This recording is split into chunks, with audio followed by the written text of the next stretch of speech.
Time to fire up delicious Don Footy Franks. They're made for the footy. Is Don, is good.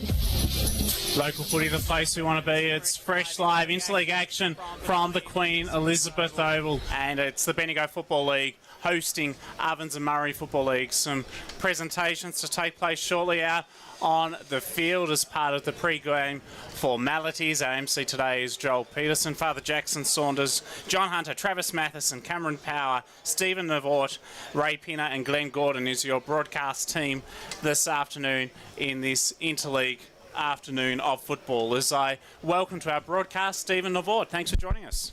Thanks for having me on, Jacko. Good to be with you. Now, tell us what happened in the under-15s netball. You have a score from that game and also progress score in 17s and under netball. Yeah, so in the 15 and under netball, O&M defeated Bendigo by 36 to 35.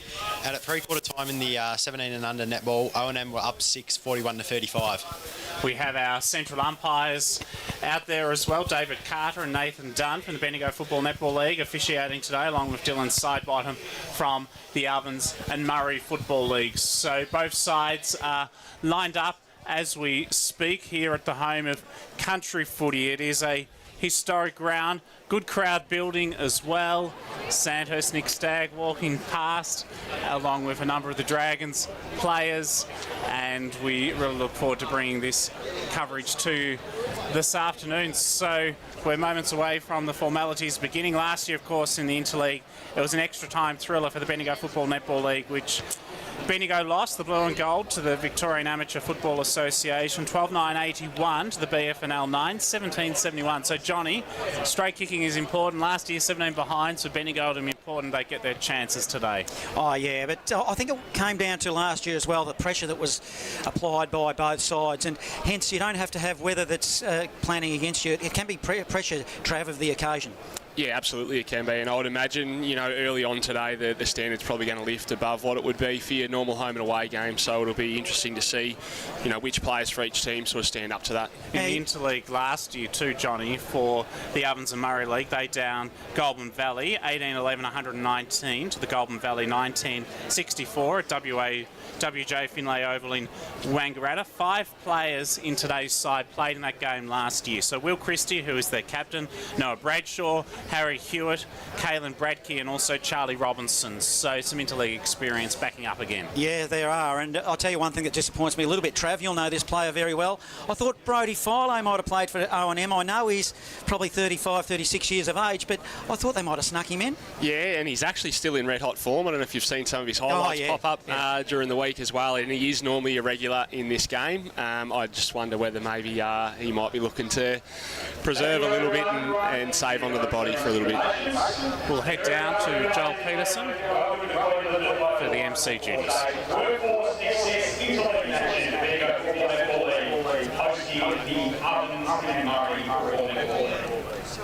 we begin, I'd like to acknowledge the traditional custodians of the land on which we gather today in Jarjo Rugby. Pay our respects to their elders past, present and emerging. Respect to all Aboriginal and Torres Strait Islander peoples who are with us today. We acknowledge their deep spiritual connection to this land and the ongoing contribution they make to the region and to our great games of Australian rules football and, of course, to netball. Today we welcome the O&M to Bendigo. We thank them very much for throwing their support behind this concept and making sure that we can get these games up. It's a big trip and a big effort to come here with all your support team, so to the O&M it's very, very much appreciated, and of course to Bendigo for fronting up for another year of representative football and throwing their whole support behind the concept. Days like today would not be possible without the support of valued sponsors, particularly Workforce Success. Richard Carabot and the crew have supported interleague and representative football and netball in Bendigo for a long, long time, and they're vital partners in making sure that all of this can happen. We also thank Keyser Bendigo, Guzman y Gomez, Fair Dinkum Builds, Evolution Pools and Spas, Bendigo Mazda and La Trobe University for their support. We thank you as well for coming down to the Queen Elizabeth Oval today and supporting supporting what promises to be really high-quality football and netball. Our open netball teams and senior football teams are lined up. A big thanks to our umpires from both the BUA and also the Border Umpires Group for making today's games possible. We're only minutes away, so I'd welcome you, if able, to remove your hats and please be upstanding for the Australian National Anthem.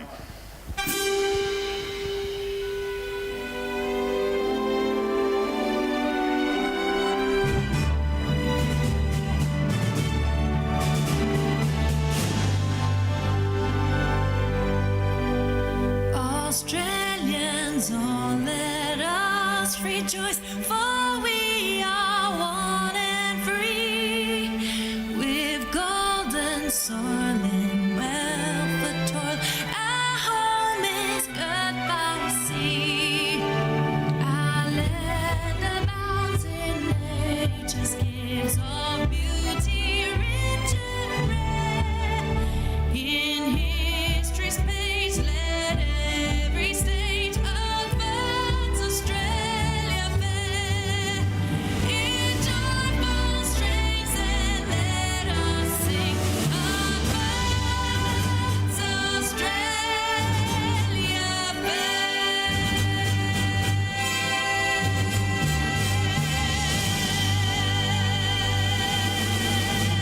Thank you, everyone. Best of luck to our 4 competing teams.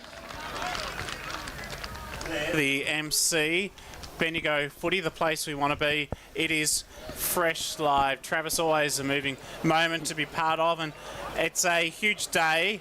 What are you looking for today from both these sides? Now, obviously, the Bendigo team selected in defence and attack, respectively. Golden Squares, Jaden Burke, and Castlemaine's Michael Hartley could easily switch to either end of this spacious ground. Then the Bendigo defence, it's got the likes of Sandhurst, Lachlan Wright, Gisborne's Zach Vescovi, South Bendigo's Jack Fallon. But they've got a big task to those 3 gentlemen, because they'll take on 3 big names, 3 of the top 7 leading goal scorers in the Ovens and Murray Football League. Lavington's Tim Oosterhoff, nicknamed the Rooster, Cora Rutherglen's Caelan Bradkey, and Wangaratta Rovers' Will Christie. So it'll be really interesting to see those duels today. Yeah, absolutely, and they'll certainly have their work cut out with them, those last couple that you mentioned in Will Christie and Bradkey as well. I think Bradkey spent some time at Richmond a few years ago, and big Will Christie's been a really powerful player for Wang Rovers in their successful time the last couple of years. So I suppose the good thing that the Bendigo coaches have up their sleeve is that, you know, the defenders you just mentioned for them there, they've got some flexibility. So if one's not working, they'll be able to flick it around pretty quick, I would have thought. And the Bendigo attack, so there's the likes of Strathfield Say's James Shisker, Castlemaine's Michael Hartley, and also the flair of Strathfield Say's Tyson McKenzie and Golden Square's Jack Stewart too. Just a few players to look out for. Who do you think will be the key avenues to goal today, and how will Bendigo work to get the ball forward to them? I think Hartzel, he's always one who'll be good to watch. Another one we sort of didn't mention there was Fer Green, but you know, those boys that have played at a higher level, at that AFL level, they're always good to watch in games like this when the standard's a bit higher. I think Tyson McKenzie will be sort of my sneaky. We played him a couple of weeks ago. Obviously, he was a bit of a handful. He kicked 3, but you know, obviously with his aspirations to be sneaking up and playing some VFL footy, he'll be someone that's very keen to go well today. And the Ovens and Murray have won the 17 and unders netball against Bendigo, 47-46. So there's been 2 1-goal games in the netball, both going the way of Ovens and Murray, which is quite extraordinary, really. So let's hope that the footy, Johnny, is exciting as those 2 netball results so far. Oh, look, I've got no doubt it will be, Father Jackson, but I think it's going to be pretty tough. And Trav, you are the reigning premiership coach. Did you have any, I might be opening a can of worms here, but did you have any buy-in or any input to the selection of any players for the main game here this afternoon? Yeah, and probably one thing that doesn't, or that goes unnoticed, is the work that Simon Rose has put in. You know, our phone sort of started going off back in January, February, with Rose calling us, texting us, sussing out sort of who was travelling well, who we'd recruited, who was impressing on the track. So, you know, full credit to the work that he's put in. It's a really tough job, but he's had a great line of communication with coaches, and I think he's done really well to get the side in the park that he has today. I think you're right, and also interesting to see Ben Thompson is playing in the middle, which I don't reckon he plays much right in the guts for you guys. He's just more of a utility player, but named in the centre. Yeah, I think especially if it's a little bit scrappy early on, which you might expect it to be, I think that'll sort of suit him to a T. We sort of flick him forward a little bit as well, more so out of a needs basis, but I think, yeah, I'd expect him to spend most of his time sort of around that centre circle today. Speaking of the centre circle, one player I've been keeping an eye on, Johnny, out there is Riley Smith, who will be one of the key ruckmen for the Ovens and Murray side today. He's from the Myrtleford Saints. He's wearing the number 21 Guernsey with some blue strapping around his left shoulder, long hairdo as well. He's a Morris Medal contender too, and Stephen Navort will head to you shortly. The coin toss is taking place. Fergus Green, the captain of the Bendigo Interleague side, has gone out into the middle. Travis, such an important responsibility for Fergus Green today. We saw footage on social media of his uncle Brendan Hartney speaking to the Interleague boys during the week and saying it's time for the 22 out there today to create their own history now. Yeah, I think obviously Ferg, I read some articles with his comments during the week where he spoke about, you know, what a win would mean for, I suppose, how the Bendigo Footy League's viewed in sort of the broader community, and he's probably nailed that. And I think the good thing about sort of the fixture this year with the Ovens and Murray is you kind of got the opportunity to do that if we were able to walk away with a win today. Down on the boundary, we head to Stephen Navort, and you've just witnessed the coin toss. Tell us what happened and the conditions out there. Yeah, Will Christie's of O&M has won the toss, and he's kicking to the Bendigo City end of the ground. Wind is very, very small at the moment, blowing towards the grandstand, but probably not much in it for the wind.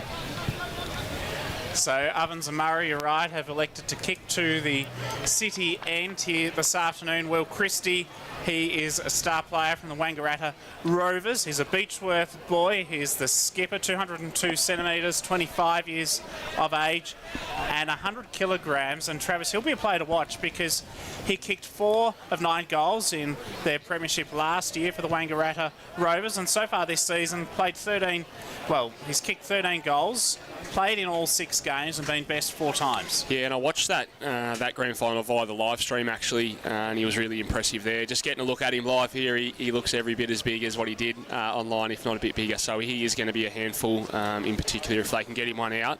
Our Bendigo defenders might need a bit of a hand to chop him out.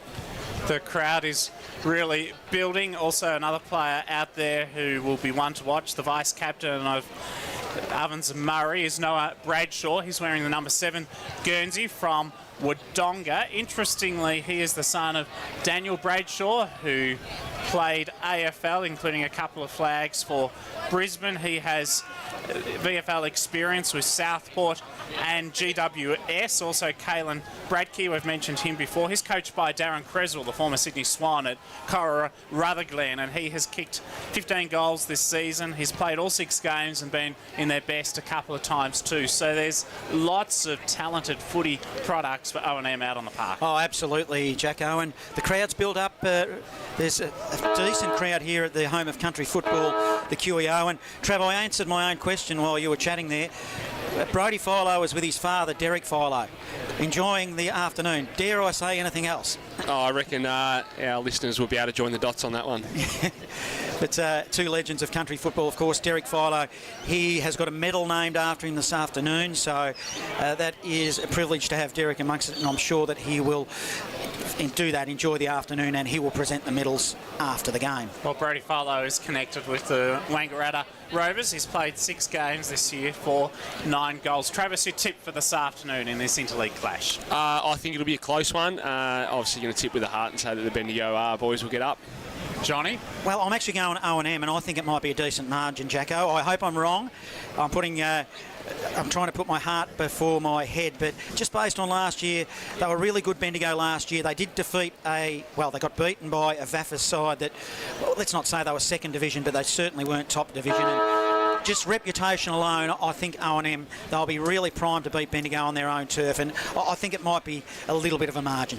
Well, the O&M do have some big players out. Will Rainhold from Yarrawonga and Carlton, Xavier Laverty from Wangaratta, Collingwood, Jackson East from Myrtleford, who's connected with GWS, and star-studded injuries too to the likes of Cody Schultz, Liam McCarthy. All those things, for me, point towards a possible Bendigo upset by 10 points. So we're just about to get this one underway. Fresh local footy. It's the place we want to be. It's fresh live big occasion. It's as big as it gets. Interleague football from the Queen Elizabeth Oval. And to get us underway, it's John Hunter, local footy, the place you want to be. It's Fresh Live. It'll be McPherson of Kangaroo Flat that'll do the ruck work for Bendigo, but he got beaten to it by Will Christie. Will Christie jumped at the right time, and we've got a stoppage, a secondary stoppage. Umpire Carter blows his whistle. As we always see in a high pressure game, umpire throws it up in the air. It's a dead heat again. Ground level. Socket off the ground goes forward for Ovens and Murray, who got a whistle on play. Didn't see what it was for, but a free kick will go the way of Bendigo, and Thompson getting his hands on the footy early. He'll dish it off there to Dylan Johnson of Bendigo. Short pass. It was at the ankles of McPherson to the wing of Bendigo. He couldn't quite grab it. They've got the numbers through the middle. No clean possession. Back where it started, right in the guts. Now Bendigo away. On the end of a handball nicely was Nitschke. Nitschke will go forward to the top of the square. Hands on footy for Bendigo. Couldn't quite get it. They might get a free kick here. Umpire lets it go. Going in hard for Bendigo there was Dylan Johnson, and umpire still letting it go. Top of 50 for Bendigo. Kicking to the Barnard Street, and we'll have a stoppage ball up. Travis Matheson, what have you spotted so far? You can just see the Bendigo defenders there rolling up really high behind the ball, so looks like that intention to try and keep the ball in their forward half. So defensively, Ovens and Murray through Noah Bradshaw helped to get the clearance up into the centre of the ground. Hard pack of bodies off hands and a good tackle, so we'll have a ball up. So Ovens and Murray will look to clear across half back, and the kick comes to the wing where it's marked by Alex McCarthy from the Wangaratta Rovers. He chips to half back just on the back edge of the centre square. Kick came from Charlie Morrison to the pack. Josh Maraka had a fist away from him. Back to Alex McCarthy. Kick inside 50. A high ball. Fisted away from Nick Brasher. Still about 40 metres away from goal. Defensively, the blue and gold do well. Bailey Henderson works it towards the boundary line. Zach Vescovi from the Bulldogs has support from Bailey Henderson again for the Castlemaine product for Bendigo. As he goes to Fergus Green, the skipper, he switches, goes across the goal mouth and finds Jack Fallon, the South Bendigo co-coach. He plays on quickly. He kicks it to Spate. Well, he picked out a target. It was a neat kick to Nitschke. Nitschke let it bounce. Now Nitschke to half forward. One-on-one contest. Juggling mark. It's being taken by Tyson McKenzie. McKenzie plays on. He goes, crosses the paint of 50, and it's Skinny. First score of the afternoon. Bendigo one behind. Ovens and Murray yet to score. 2.5 minutes gone opening term. So the kick-in will be brought in by Alex McCarthy, the brother of Brad, who plays footy in the Sandful for Glenelg. Alex McCarthy from the Wangaratta Rovers, representing his league today. Ovens and Murray kicks to half back. Kick no good, straight to Bendigo's Oscar White. So the Eagle Hawk footballer kicks long and deep to the top of the goal square. 10 metres out from home. Big fist from defence. Brody Haddo front and centre. Here's a chance. He picks. He snaps. Goalwood. And has he got the first? It's not quite going to make the distance. Free kick right on the goal line for Bendigo. And it has been taken by Michael Hartley. And that was an impressive passage of play going forward. Yeah, it was, and you could sort of see the intent from the Bendigo boys to get the ball out to the open side from the back 50 there early on too, and when they did, the ball was up the other end of the ground pretty quickly, so that might be something that we see for most of the day. Michael Hartley goals for Bendigo. They are 1-1-7. Ovens and Murray are yet to score. Our score sponsor, Don Smallgoods, is Don, is good. Local footy, the place we want to be. It's Fresh Live, and this is Travis Matheson. He's a very tough matchup in the goal square too, Hearts, and I know certainly whoever's on him there, they'll be a little bit worried if the ball's sort of coming in thick and fast like that. Back in the middle will be Will Christie doing the ruck work. They've got two big ruckmen playing this afternoon. Riley Smith from Myrtleford and from Wang Rovers, Christie. Umpire will ball it up. Up they go. Christie looked at the man who won the tap from McPherson. Did well. Spills to the wing. Bendigo, O&M, they're just sharing it around, running through the middle. On the end of a handball is Gaynor. Short pass. It's ineffective. turnover. Bailey Henderson intercepts. He goes long to right half forward. Kicks it to a contest. Good, strong hands. Bendigo. Lockie Hood, the Sandhurst product. He goes inside forward 50. A good, strong, hard lead. Hits Hartley. Hartley takes a chest mark right on 49. And he'll slow it down. He's probably got the leg, Travis. Yeah, absolutely. I think he'll back himself in here. It'll be a good start for him if he can stick this one. I thought he might have played up back this afternoon, Hartley, but playing up forward at the paint of 50. A long, high ball. It's stretched for distance. Minor score 1-2-8 Bendigo. Ovens and Murray yet to score. 5 minutes gone opening term. Alex McCarthy from the Wangaratta Rovers has had a couple of early responsibilities with the kicking duties. So they're headed to the city end in this opening term. 5 minutes gone. Bendigo lead by 8 points.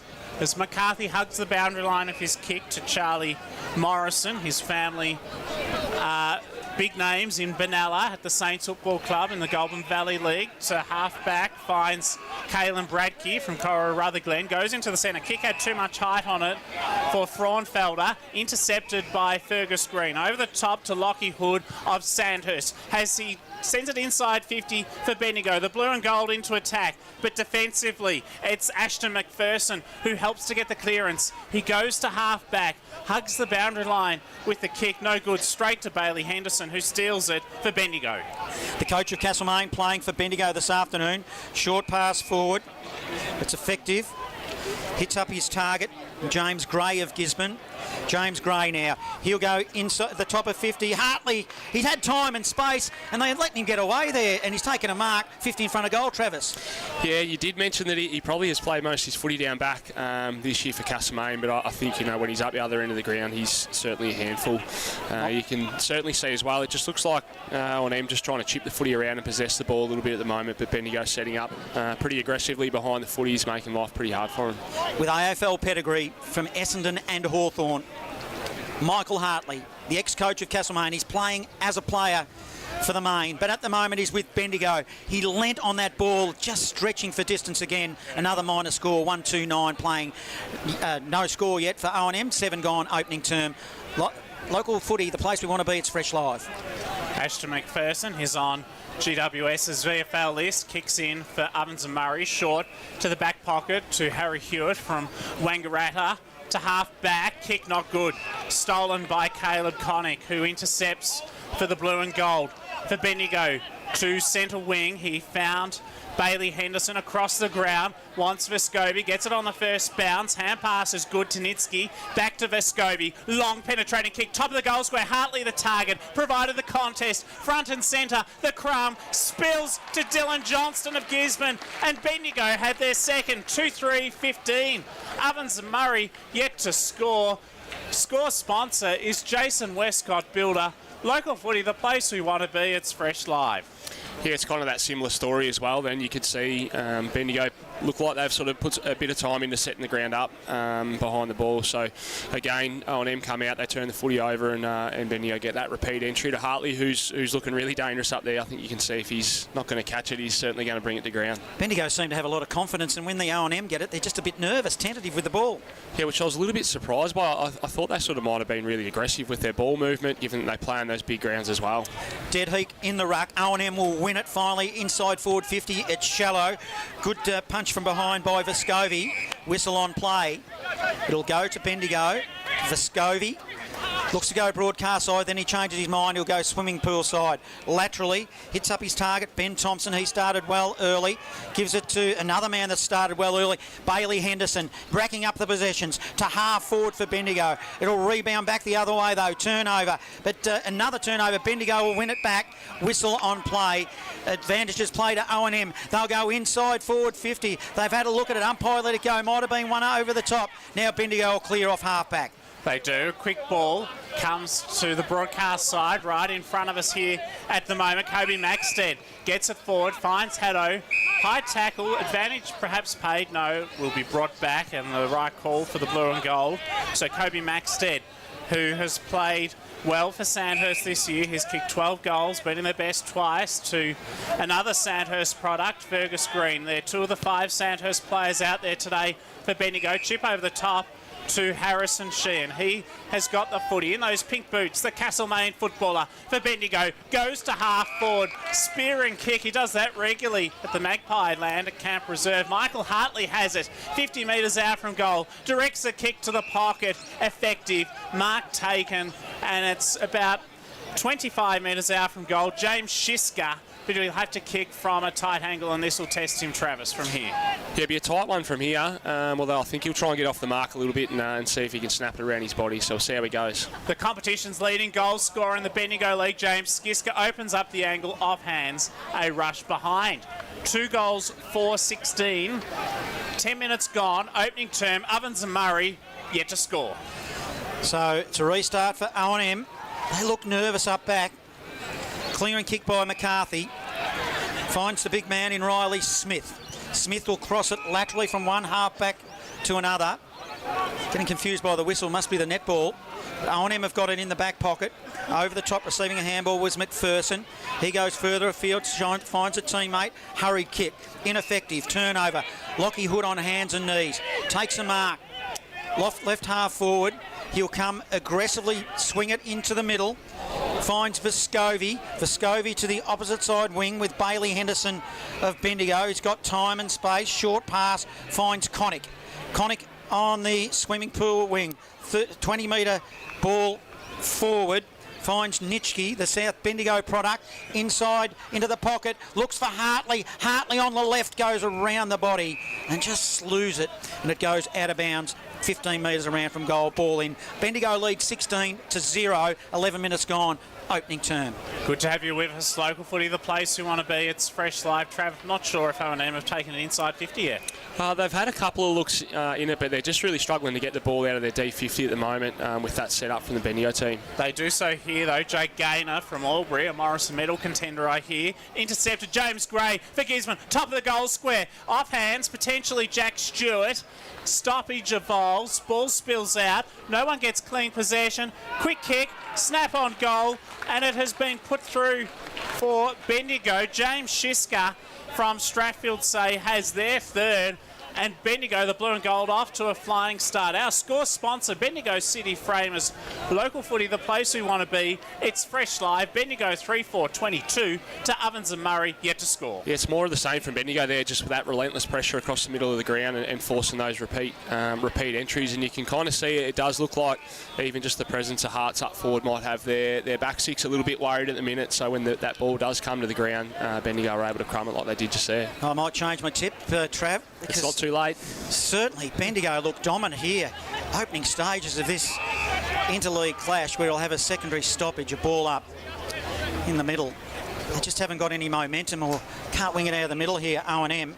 McPherson doing the ruck work for Bendigo. Spills to Dylan Johnson of Bendigo. One bounce on the wing. Short left footer. He gets upended after he kicked it, so it'll go down the field. Free kick to Tyson McKenzie. He'll go long into the pocket. He's got a target but doesn't hit him. It's going to be a turnover. And O&M, they'll just relieve a bit of pressure, but boy, oh boy, are they under pressure receiving Marcus Christie. He relieves that pressure, as you allude to there, Johnny. Goes to centre wing, swimming pool side. Good effort from Bailey Fraunfelder. Couldn't complete the grab, though. Ground level, the ball comes back to Fraunfelder now, who opts to take the game on. They're leaping away here as they press to half forward. Kick is intended for Nick Brasher. Couldn't complete the mark. Ball spills to Caelan Bradkey, who is penalised for holding the ball. David Carter said he had prior opportunity. So across half back. Bendigo clear. Not for long, though. Interception. Back inside 50 from Noah Bradshaw for Ovens and Murray. Terrific interception from Jaden Burke of Golden Square, and Bendigo will clear to James Shiska perhaps on centre wing. Well, it's a one-on-one contest with a ball spilled to the back, and O&M will win possession on the end of a series of handballs as Scammell. His kick was smothered. Good defensive work, Dylan Johnson of Gisborne. Ball in across half forward. Defensive work is fantastic for Bendigo. A couple of great efforts there by Jaffa and by Kobe Maxted, and that in the first quarter as well, playing on those bigger bodies. They've looked really comfy so far. Ball in right half forward, City end. O&M in attack. Ground level, they can't win it. Connick does. McPherson received it by hand. Gives it off to Hood. Hood of Bendigo goes to the wing. Fergus Green gathers with one hand. Oh, it was a slick handball. Puts it into the park of Caleb Connick. Connick now will go shallow inside forward 50. Finds Shishka, hits him on the chest. And the target was just down there unattended directly in front. Good footy, Travis. Yeah, really good footy. I was just sort of watching the forwards there for Bendigo off the ball a little bit. They're working really well together in sort of, just opening up their space. They quite often got out the back of their defender there as well, which made them hard to play on. So they're looking really dangerous when the ball goes inside forward 50. The Storm product, Shishka, directly in front. Barnard Street end. It looks like he's got underneath it, and they all seem to be searching for distance, which has resulted in a minor score. 3-5-23, playing 0, 15 minutes gone opening term. Ashton McPherson, he was injured last year. Great story of overcoming adversity for this Myrtleford Saint footballer, who is very well known to Jake Sharp, the Ovens and Murray coach, as he kicks long up into the centre of the ground. Chance at ground level for Jack Mapleson, who kicks inside 50. Golden opportunity. Tim Oosterhoff, the Rooster, his nickname. He runs in, and the Rooster's got the first goal of the afternoon for Ovens and Murray. At the 16-minute mark, almost it took for them to get their first score. They're 1 straight 6, but Bendigo lead 3 goals, 5-23. Local footy, the place we want to be. It's Fresh Live. And I guess that was probably a bit more like the footy that we're expecting to come here and see from the O&M boys. And you could certainly see sort of once they hit that middle part of the ground and get a little bit of a run on, they look pretty impressive. From a Bendigo perspective, they'll be looking to continue to slow that down. But I think we got a little bit of a snapshot there in terms of what the O&M boys could be capable of. The voice of the Eagle Hawk coach, Travis Matheson, the reigning premier, joining us this afternoon on Local Footy, the place we want to be. It's Fresh Live, back into the middle. Let's see if that can get some momentum going for the O&M. Umpire will ball it up. Up they go in the ruck. It's Smith. Wins the tap for O&M. Tries to butter up his own ball. Stoppage. Ball up, smack bang in the middle. And we'll do it all again. Strosh going into the ruck for Bendigo too. Yeah, interesting choice in the ruck. I don't really see him playing in the ruck for Golden Square. But O&M will win it out of the middle. Hurried kick to right half forward. City end. Krill Bance. Running onto the footy is Jack Fallon of Bendigo. Around the body, short pass. Finds Caleb Connick of Bendigo. Metres in from the boundary line. Handball forward. Hits up Fallon, who ran on. Fallon now on the left. An up and under kick. Harrison Sheen at his target. Just got upended and might get a free kick, and he will for Bendigo, Harry Sheen. So Harrison Sheen kick may have been touched off the boot. Umpire said no. Inside 50, and the mark has been taken about 25 metres out from goal. 45-degree angle for James Gray, who captained the Bendigo Football Netball League Interleague side last year. And a quick hand pass. No, he kicked a goal, went round the body. Went round the body, and he's put it through. So James Gray has a 4th for the Bendigo Football League. 4-5-29 over Ovens and Murray. 1 straight 6. 17 minutes gone. Opening term, our score sponsor Parsons Towing's Local Footy, the place we want to be. It's Fresh Live. Yeah, he's in good form. James Gray, I know, was a handful against us last weekend just with his ability to, one, be able to win the footy, but he ended up with 3 against us last week as well. He's on the board already today. And Jacko, I think he might have been skipper of the under-18s in the... He was in the Interleague side last year. A really good product. Riley Smith wins the tap. But it's all with Bendigo. Turnover went with Johnson. Dylan Johnson goes to Vescovi. Vescovi on the left. Puts it in the path of his teammate. Would have been Oscar White tracking the footy. And just couldn't get his hands on it. And across half forward, in attack again to the Barnard Street end. We'll have a ball in. Bendigo starting well here. Good tap by Riley Smith of O&M. Wins the tap. Hurried kick forward. Handball on. It's a good bit of work and received by Brasher. Brasher short pass. Hits up the man that kicked the first goal for them in Oosterhoff, the Rooster we'll call him. They all call him that apparently, Father Jacko, and on a pretty tight angle.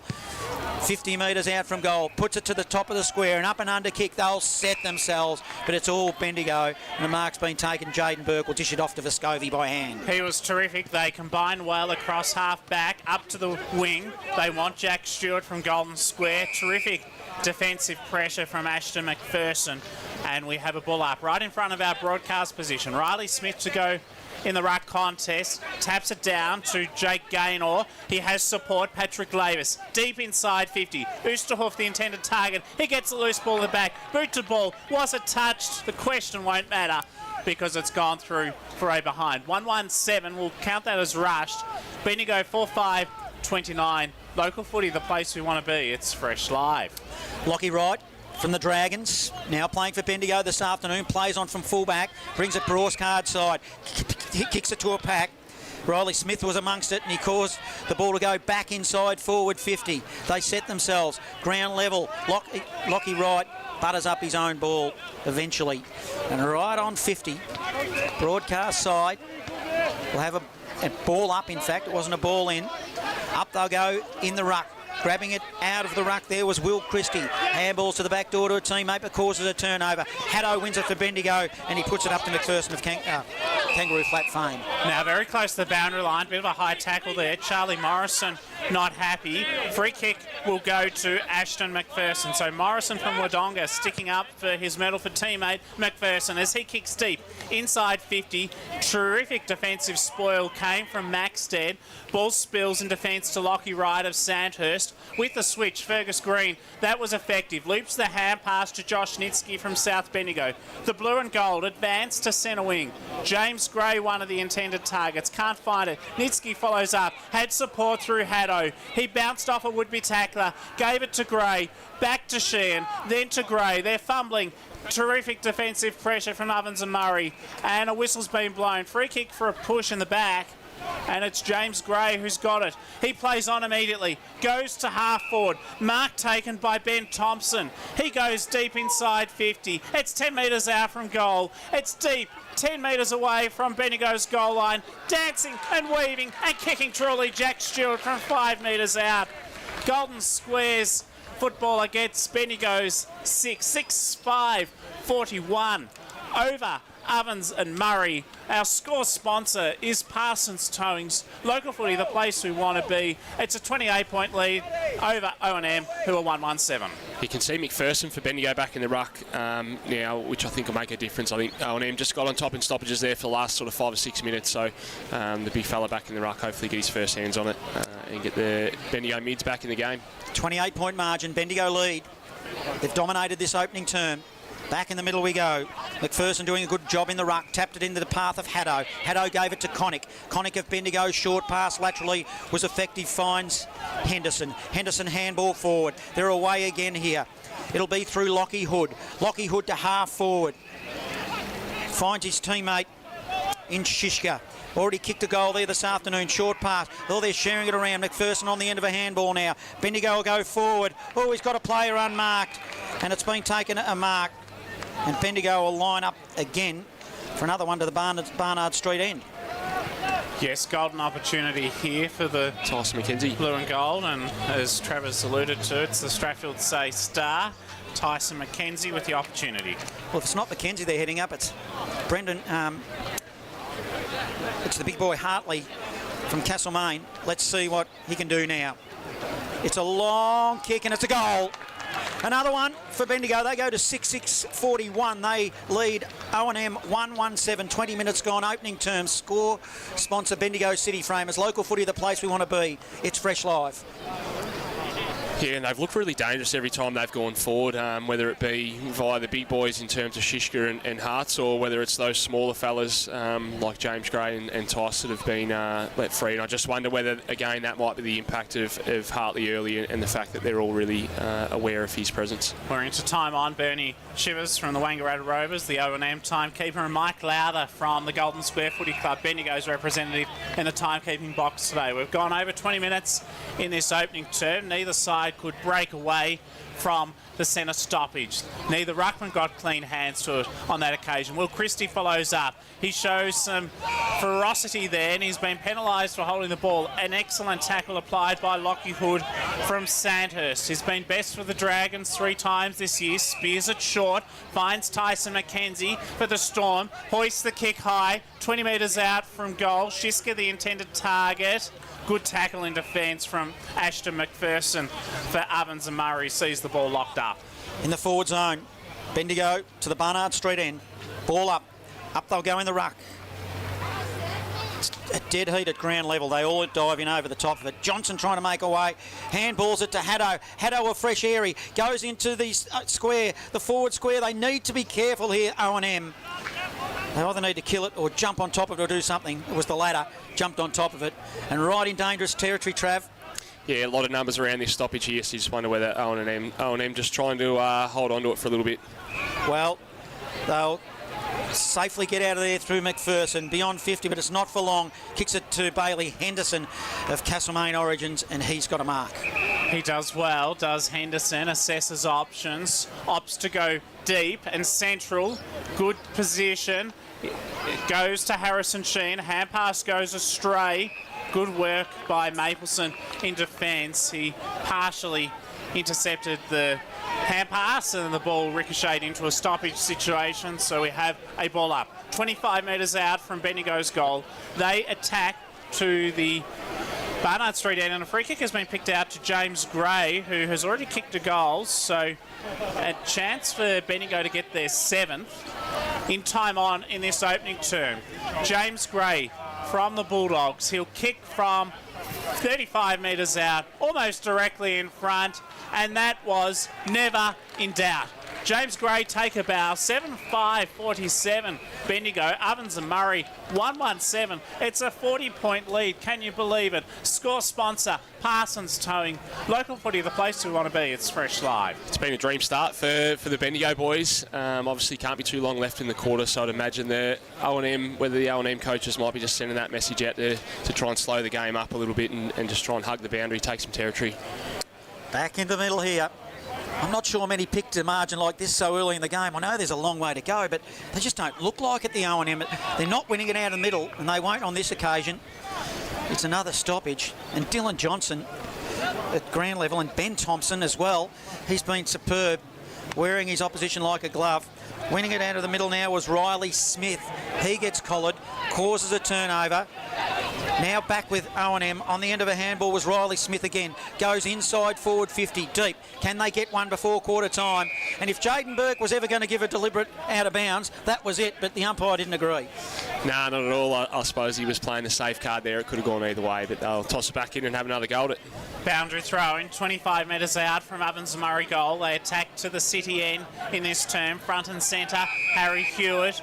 Whistle blown, free kick picked out, and it's going to Bendigo again. James Gray, he's been good in this opening term, 2 goals, and he's showing his class as a youngster in the Bendigo Football League. He captained the Bendigo Football Netball League under-18s last year in Interleague against the Victorian Amateur Football Association. Kick was long to centre wing, couldn't find a target, about 20 around the contest. Ball spills, but the tackle was good from Tom Strosh of Golden Square. And we'll have a ball up, true centre wing position, grandstand side. Up they'll go in the ruck. Riley Smith doing the ruck work for O&M, but Bendigo will win it through Thompson. Handball was meant for Gray, couldn't hit him. Picked up by Maraka of O&M. But he is tackled. We'll have another stoppage. It's Smitty Ammo, 3-3-21 over Bridgewater, 1-6-12 at quarter time. Ball up. Smith wins it for O&M. They'll run now. On the end of a handball was Hewitt. O&M inside forward 50. Target was Rusterhoff as the siren sounds. Sees Bendigo lead by a 40-point margin. They do indeed. An exceptional opening quarter for the Bendigo Football League, led up forward by James Gray with 2 of their 7 goals. Bendigo 7-5-47. The blue and gold lead Ovens and Murray by 40 points against them, 1-1-7. The second quarter is coming up. Local footy.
coached by Simon Rosa, are delighted with a 40-point quarter-time lead. 7-5-47 to Ovens and Murray, 1-1-7. It took until the 16-minute mark of that 27-minute quarter for Tim Oosterhoff to get their only goal. Goal kickers to the first change with John Hunter. Well, for Bendigo, James Gray has 2 singles to Jack Stewart, Tyson McKenzie, Dylan Johnson, James Shishka and Michael Hartley, who I thought was going to tear things up the way he was going.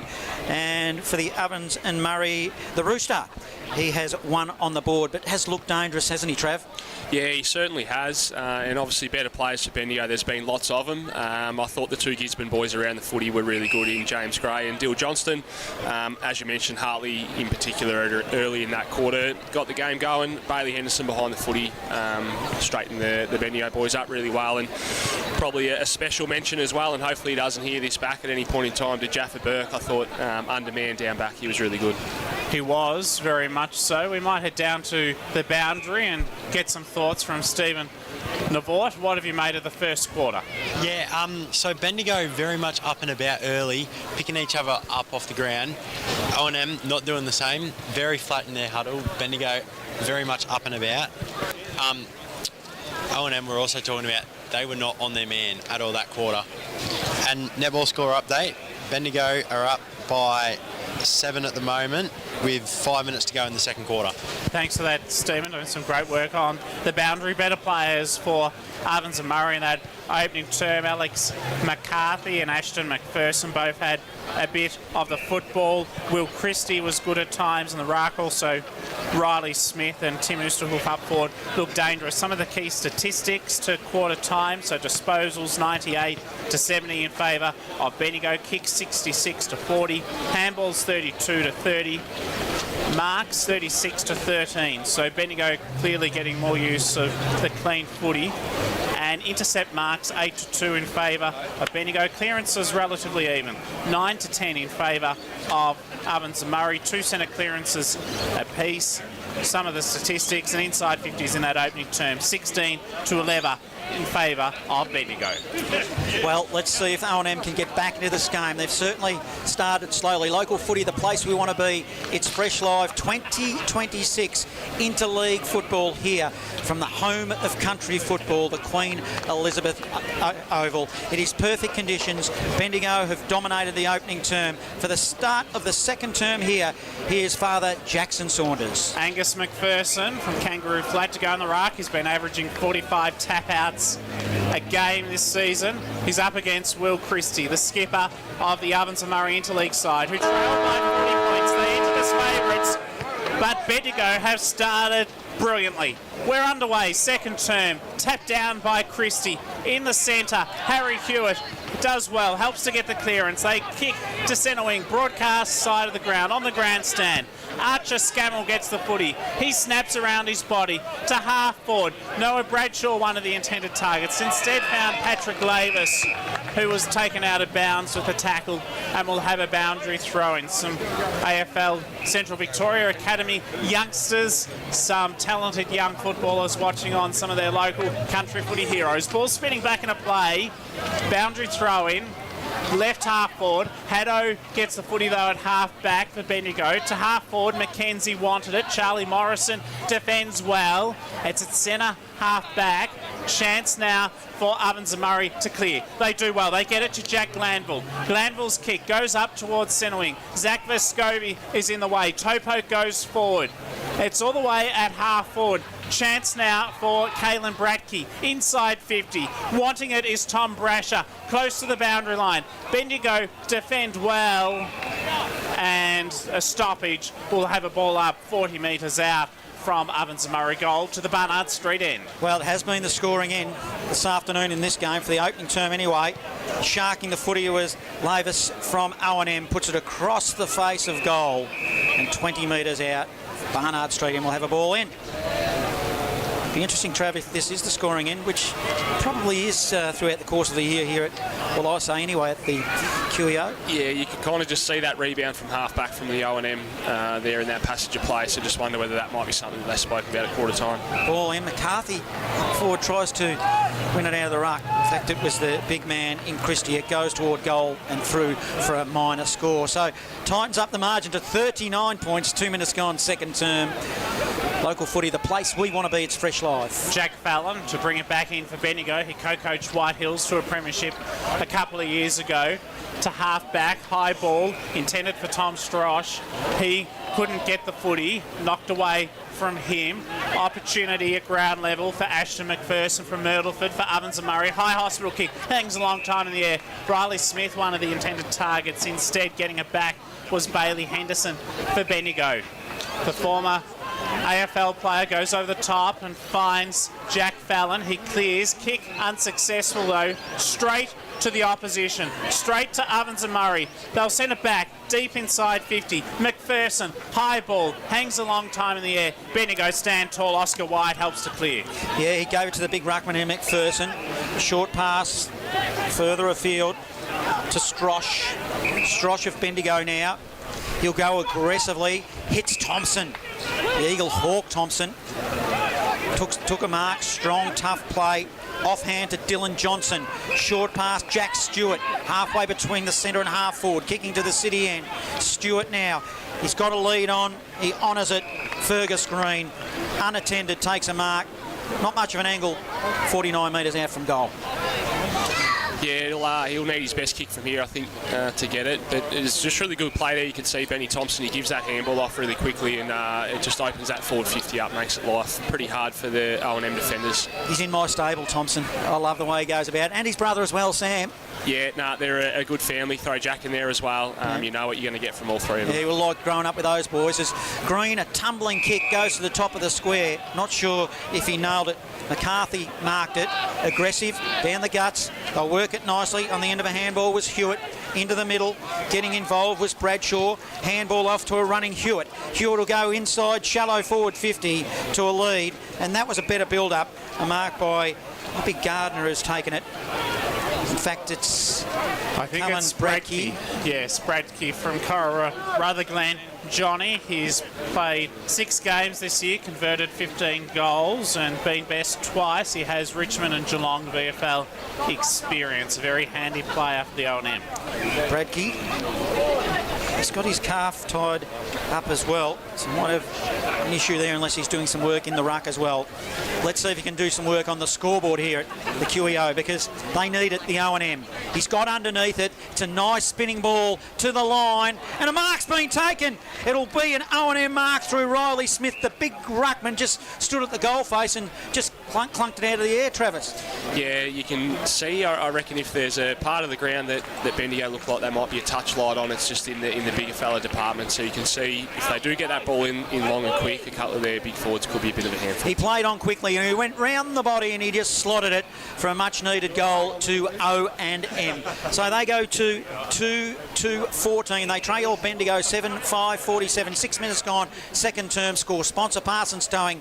Local footy, the place we want to be. It's Fresh Live. Yeah, a little bit of a difference this quarter. You can just see O&M with the ball. They're just hitting that short at half-back and then looking to go, whereas first quarter they just looked a little bit slow with their ball movement. It's making a big difference already. That is their first goal in 16 minutes. Back in the centre, Ovens and Murray, can they get another take out? McPherson did well, combined with Haddo. He sharks it inside 50. Hartley, hand pass to McKenzie. Sidesteps a would-be tackler, goes to ground, is tackled, just got the hand pass away. Scammell did well, combines with Mapleson at half-back. His kick into the centre, not good. Straight to McPherson. The ruckman, deep, wants Hartley. Off hands, back of the pack. Chance beckons for him. O&M defend well and concede a rush behind through Foster Gardner. 7-6-48 Bendigo. Ovens and Murray are 2-2-14. So for the restart, O&M going to be play on by McPherson. He decides to go short towards the scoreboard. hits his target in Morrison of O&M. Poor kick, turnover. Kicked it straight to Fergus Green of Bendigo. He plays on quickly, and that's a poor kick. You don't see Fergus Green make errors like that to Morrison of O&M. Aggressive kick. Let's see where they can work off half back. It'll go to a one-on-one contest. Rooster off, goes to the back of the pack. Vescovi couldn't quite collect it, went at one hand. The ball spills to 51 metres out from goal. Ground level, Riley Smith tried to pick it up, but Bendigo will win it and go through the middle. And they're away through Haddo. Haddo, handball to Henderson, off half forward, short pass. Hartley's the target, hits him up, and good, strong contested mark. It was an impressive passage of play there with the way the Bendigo boys just sort of linked up through the middle of the ground. And you had Hartley sort of one out in that forward 50, so it was going to be pretty hard to get the fist into that one. Harrison Sheen getting an important touch through the middle as well. Deft hands with the handball. Yeah, he's had a bit of a breakout year, Harrison, too. He's looked really impressive every time I've had a look at the Castlemaine footage. We always say when we do Castlemaine games, he's not as old as you think. I think he's only like 20 or 21, and he feels like he's been around forever. But Hartley kicks a goal for Bendigo, puts his finger in the air to celebrate, which will take them to 8-6-48 to 2-2-14. 8 minutes gone, second term. Score sponsor Jason Westcott Builder. Local footy, the place we want to be. It's Fresh Live. Yeah, it just looks like the game's opened up a little bit this quarter with both teams sort of chaining that handball through the middle of the ground and putting some speed on the footy. So it's certainly been a good standard of footy to watch so far. 8 minutes gone in this second term. A 40-point lead, and Michael Hartley has kicked a goal in each quarter so far. Local footy, the place we want to be. It is Fresh Live. Back in the centre, Riley Smith to go in the ruck contest against Agnes McPherson. McPherson tapped it down. Front and centre, lots of players around the footy. Neither side can break clear, so we'll have another ball up. Interestingly, the Ovens and Murray Football League, all 10 clubs represented out there on the park today. In the centre, it comes to Josh Maraka from Myrtleford. He has support through Mapleson.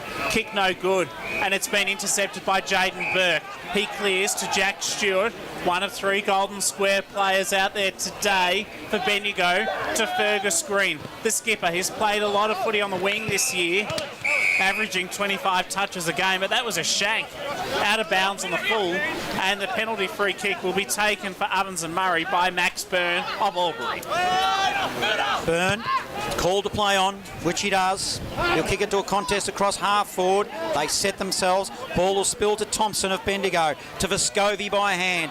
He goes with an awkward looking handball, turned it over, gave it to Christie, and a lead is honoured. It's, of course, the Rooster. Roosterhoff takes to chest mark, not much of an angle, and line them up 48 from goal. He's kicked 20 goals this year. Travis in the Ovens and Murray League, important player. Yeah, he's an imposing figure when he hits up at the footy there, so you can kind of see any time O&M do get a clear run at it coming inside 50, he's going to be hard to stop. It's hard not to call him the Rooster after knowing his nickname. Let's see what he does. He's wearing a glove as well. A little bit of an awkward approach. I'm not sure. He just stumbled and kind of just... His feet weren't working properly, and his foot didn't work properly either because it went wide and goes in for a minor score, taking it to 2-4-16 to 8-6-54. 10 minutes gone, second term. Jack Fallon, South Bendigo's co-coach, one of 3 Bloods players out there today, along with Brodie Haddo and Josh Nitsky. He goes to the back pocket and does well as they clear to half back. So Burke with the footy for Bendigo, goes short with a hand pass to Bailey Henderson, who has a couple of touches for Caleb Connick of Sandhurst. Gray concedes territory, goes back to Jack Fallon. So they're still inside defensive 50. Ovens and Murray have worked numbers back, so they've flooded the ground, and it's difficult for Bendigo to clear. Chance for Gray, goes to Harrison Sheen in those pink boots. He opts to take the game on, kicks to centre wing. Mark has been taken by Jack Stewart as Stewart kicks off the right boot to half forward. Good spoil. Glanville gets the loose ball for Ovens and Murray. Over the top, inside, finds Tom Brasher. Brasher combines with Foster Gardner. Kick inside 50. Bratke, 2-on-1. He's outnumbered. Good work from Maxted. Had support through Fallon, and they're away. That's an up and under kick to the wing, but it's effective. Finds Caleb Connick. Takes a chest mark. He'll come aggressively inboard. It's effective to Lockie Hood. Lockie Hood come back into the middle. Further aggression through play. McPherson. He'll go with a short pass. Green is out on left half forward. Hits him up. Now it's Green. Fergus Green of Bendigo inside forward 50. And the target was Hartley. And a couple of errors by Green. He's coughed it up and he's given it straight to the opposition. O&M will spread it wide to the back pocket and they'll move it out of there. We'll head to Stephen Levort shortly on the boundary. Noah Bradshaw across half back. Lost control of the footy. Bendigo wanted to play on and they've been penalised for holding, playing on, and a 50-metre penalty. Stephen Levort on the boundary. Yeah, Jake McQuaid from O&M has just come off the field and he's getting treatment to his lower back at the moment. Appreciate that update. A quarter-time score. Morong 7-1-43 over Newbridge, 2-4-16. And McCorner 5-3-33 over Calaval, 2 behinds. So let's see what can happen with this footy. It's a long ball in by O&M to the Barnard Street end. Bendigo will win it on the end of a handball as Harrison Sheen. He goes around the body. There's no one there tracking it. Will be Alex Bennett for the O&M, and it goes over the boundary line. Harcourt playing Trentham. It's 26 playing 20, and Trentham lead that one at the home of the Apple-Eaters. It's Volunteers Day down there, the home of the Apple-Eaters this afternoon. Jackson? It is. No Brent Harvey, though, the AFL Games record holder for another couple of hours. Scott Pendlebury game 433 this afternoon. Extraordinary. As McPherson helps to get it forward for Bendigo. Inside 50 with the kick. James Shiska has taken the mark. 40 metres out from goal, slight angle, and that was a promising build-up. Yeah, and one player that was involved in that one, the Kangaroo Flat ruckman Angus McPherson, who's been really impressive again today. I know a lot of the boys who have rucked for us against him over the last couple of years have had sort of big raps on him, and you can see out there today he's given away a little bit of size, but he's well and truly holding his own in that spot at the moment. James Shiska from the Strathfield Say Football Club has kicked 18 goals for the Storm this year. Already won today. Make it one in each term now. He's kicked truly 9-6-60. Bendigo having a day out. They lead by 45 points. Ovens and Murray 2-3-15. Our score sponsor is Bendigo City Framers. Here's Travis Matheson on Local Footy, the place we want to be. It's Fresh Live. Yeah, Jack Stewart getting his hands involved in that one as well. So another one of the Bendigo forwards who all seem to be contributing really well today, whether it be either the big fellas sticking their grabs or the little guys at ground level. Back in the middle, Riley Smith doing the ruck work for O&M. Tom Strosh for Bendigo. Smith is a bigger man. Strosh, he's got some leap on him, but it was Smith that wins it for the O&M. Wins it forward, then spills to the wing. We're going to have a stoppage here. And in fact, umpire might give a free kick. No, he doesn't. So, outer side wing, swimming pool side. 60 playing 15. Bendigo in control of this one here. Harrison Sheen wins it for Bendigo. He's got support through Thompson of Bendigo. But a turnover. McPherson now wins it for O&M. Dishes it off to a teammate who'll put it forward. Diving, tumbling mark by Brasher. Umpire paid it. In fact, one umpire might have said it. Must have juggled it over the boundary line and we'll have a ball in. 70 from home. O&M in attack. They trail 60-15 midway through this second term. Riley Smith in the ruck contest against Tom Strosh from Golden Square, famous name, son of Neville, grandson of Neville Strosh, as the ball's thrown back in, and a high tackle has been picked out. Free kick to Wodonga's Noah Bradshaw, the vice captain for Ovens and Murray. He needs to lift, as does his side. Kick to the pocket, low percentage kick really. Has it gone through for a rush behind, or is it a free kick for a push in the back, deep in attack? It's the latter. Free kick has been picked out. And Ovens and Murray have got the footy. I think it's Josh Maraka from Myrtleford. Will confirm shortly. Kicking to the Barnard Street end. He opens up the angle and he has put it through.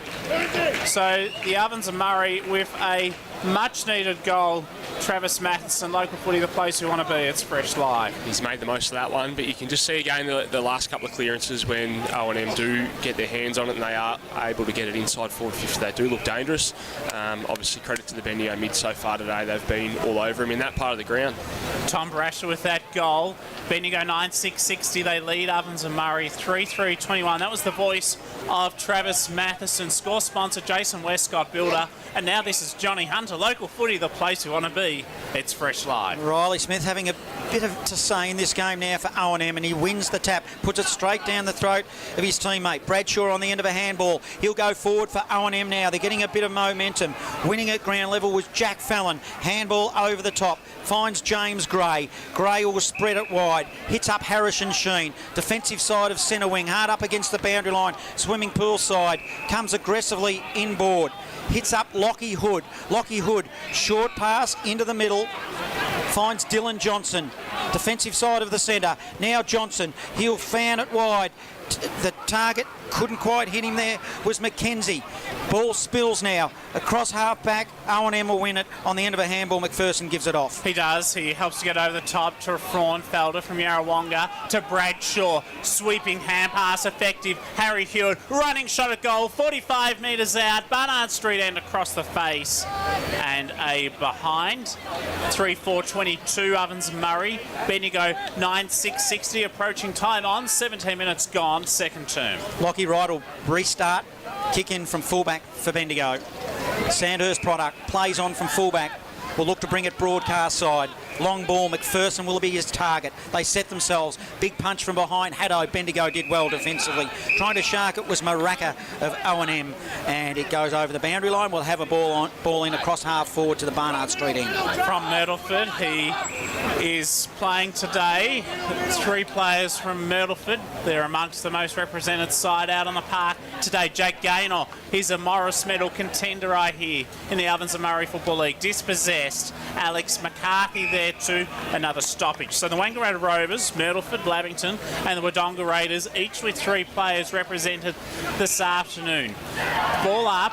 Haddo gets it. Kick smothered off the boot from Connick. Ricochets to Harrison Sheen. Good pressure from Patrick Lavis. So too Ashton McPherson. Exceptional work by Bendigo's Dylan Johnston from Gisborne. There's a circus there at the moment, but Johnston is not clowning around as he goes to half forward for Fergus Green. He's dispossessed in the tackle. Ball spills out.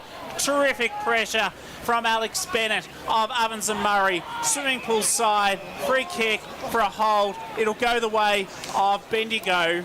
And it's there across half back with Oscar White. So Bendigo with the footy. Short pass, Fergus Green receives. Handball off to a running Dylan Johnson.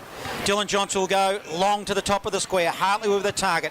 Back of the pack shark by Gardner of O&M. And up and under, up the chimney type kick. Offering support was Hewitt. Dishes it off to a teammate. They're sharing it around in the back half. They need to get rid of the footy here. Smothered kick. Strosh, his kick is smothered for Bendigo. Spills to 49 metres. Bendigo in attack. Pack forms. Ground level. No clean possession. Umpire decides to blow the whistle as Dylan Johnson kicked it, but he'll bring it back. In fact, it's been a free kick picked out. Didn't say what it was for, but it'll go to the O&M. Man with the footy is Alex Bennett. He returned to Lavington last season for Ovens and Murray across half back. Wanted Riley Smith. Pack developed. Jaden Burke got the loose ball. Back of the pack. Up to centre half forward. Big contest. Big defensive grab taken by Charlie Morrison of Wodonga, who clears to half back. Harry Hewitt gets the footy. His hand pass goes astray. Bendigo get it back. Inside 50. Fergus Green gets the footy. Dispossessed. Ball comes front and centre. Alex McCarthy. They work it out looking for Harry Hewitt. But the ball ends up with Strosh of Bendigo. Short pass into the pocket. A leading Shishka has taken a chest mark. Pretty tight angle underneath the scoreboard, Trav. Yeah, one thing Bendigo have done really well throughout the whole day is just get those repeat inside 50s. So even in that passage of play there, they sort of had 3 or 4 inside 50s. And O&M were able to get them out of that part of the ground, but yeah, eventually they've been able to get a mark inside 50 to James Shishka. Their potency all over the ground is showing, Bendigo. O&M just looked hurried every time they get the footy to me. Let's see what Shishka can do it. Pretty tight angle. It's tight. Just sneaks in really for a minor score. 61 playing 22. Bendigo League 21 minutes gone. Second term. Local footy, the place we want to be. It's Fresh Live. 2 goals apiece so far in this term. McPherson with the kick-in duties, does well. He combines with Hewitt, back to McCarthy. Clearance kick to half-back. Now McPherson with another touch. Loops it over the top, finds Noah Bradshaw to the wing. Lavis, he kicks to half-forward. Swimming pool side. Good defensive work from Bendigo. Terrific in defence from Bailey Henderson. Helps to work it out. Wanting it now is Tyson McKenzie at half-back. Loops the hand pass to Jack Stewart. Broadcast side of the ground. In front of the interchange dugouts. Chance for Dylan Johnston. He was met hard, but got it off to Josh Nitsky. Spearing kick, centre half forward. Spectacular. Fergus Green has it. 55 metres out from goal. And he's just hit the pause button. You can see his composure. Opts for space and a sensible decision. Mark has been taken. And Oscar White has it. One of your players, Travis, from the Eagle Hawk Football Club. Well, I better say he'll put it through the sticks then, Bet 9. But it was a great passage of play all the way from sort of D50 there on that rebound, and the kick from Joshy Nitzy going inside forward 50. You could see, Ferg was stuck in the middle of the ground. He just took the kick to his favourite side, so he did really well there. Bendigo looking for their 10th. Oscar White misses to the left-hand side, are behind. 9-8-62, 40 points in front of the visitors. Ovens and Murray, 3-4-22. Local footy, the place we want to be. Fresh Live. O&M will bring it in through Max Byrne, who played on from fullback. Then he spread it broadcast side, but kicked it straight to White of Bendigo. So a turnover. White will kick it long. Shishka will be the target. Outbodied. O&M under pressure in the back half. It's a good, strong, contested mark. Umpire says play on. Target is Scammell of the Wodonga Raiders. Takes a mark, hard up against the boundary line. 50 from the goal he defends. Short pass, Mapleson. He'll go back to whence they came. They're looking to a kind of a horseshoe, we'll call it, reverse horseshoe. Morrison sends it to the other side. Max Byrne, short pass, hits up a teammate. Byrne runs on, receives a handball and runs into a brick wall, but he's good enough to get out of an aggressive kick, and they'll just get out of a nervous one there through Hewitt. His on-foot Graves VFL list is Hewitt, aligned with Wangaratta in the Ovens and Murray Football League to centre wing. Tom Brasher from the Wodonga Raiders has support. Foster Gardner inside 50, penetrating, low spearing worm burner, but it was a good effective pass to Tim Oosterhoff, who from Lavington has kicked one already today. One of the 3 goals for Ovens and Murray. 2 goals apiece in this term, though, Travis, for both sides. Yeah, and there's certainly been glimpses of the Ovens and Murray when they have sort of put some speed on the footy this quarter, that they have looked really dangerous. So from a Bendigo perspective, they'll be continuing to look to shut that down. Obviously, a tough kick here. He'll need all the journey in him to get it from outside 50. If Oosterhoff kicks this, it's 3 goals to 2 in this term, and potentially they win the quarter, but he's kicked an absolute mongrel kick, and it's barely snuck through for a behind. 9-8-62 Bendigo. Ovens and Murray 3-5-23. 24 minutes gone, second term. Lockie Wright do the kick in. No, in fact, it's Jack Fallon, the co-coach of South Bendigo. Fallon, a long ball, it goes straight into the middle. Shishka was the target, punches it on. It was clever to Henderson. It was a poor bounce, though. Now they'll rebound here. The O&M spills to the wing. McCarthy handball to Scammell. Scammell, poor kick forward. Intercept by Fergus Green. He was nice, dance a little dance to Thompson. Thompson further afield to Gray. Gray of Bendigo handballs it forward. Trying to track the footy was Mapleson. Series of handballs, McPherson of O&M. They're just under pressure. They'll win it off half-back. McQuaid, he goes to half forward. Turnover, handball over the top. That was okay by Vescovi, but another turnover, Jackson. Scammell got it for O&M to half forward. Finds Brasher of the Tom variety up to centre half forward.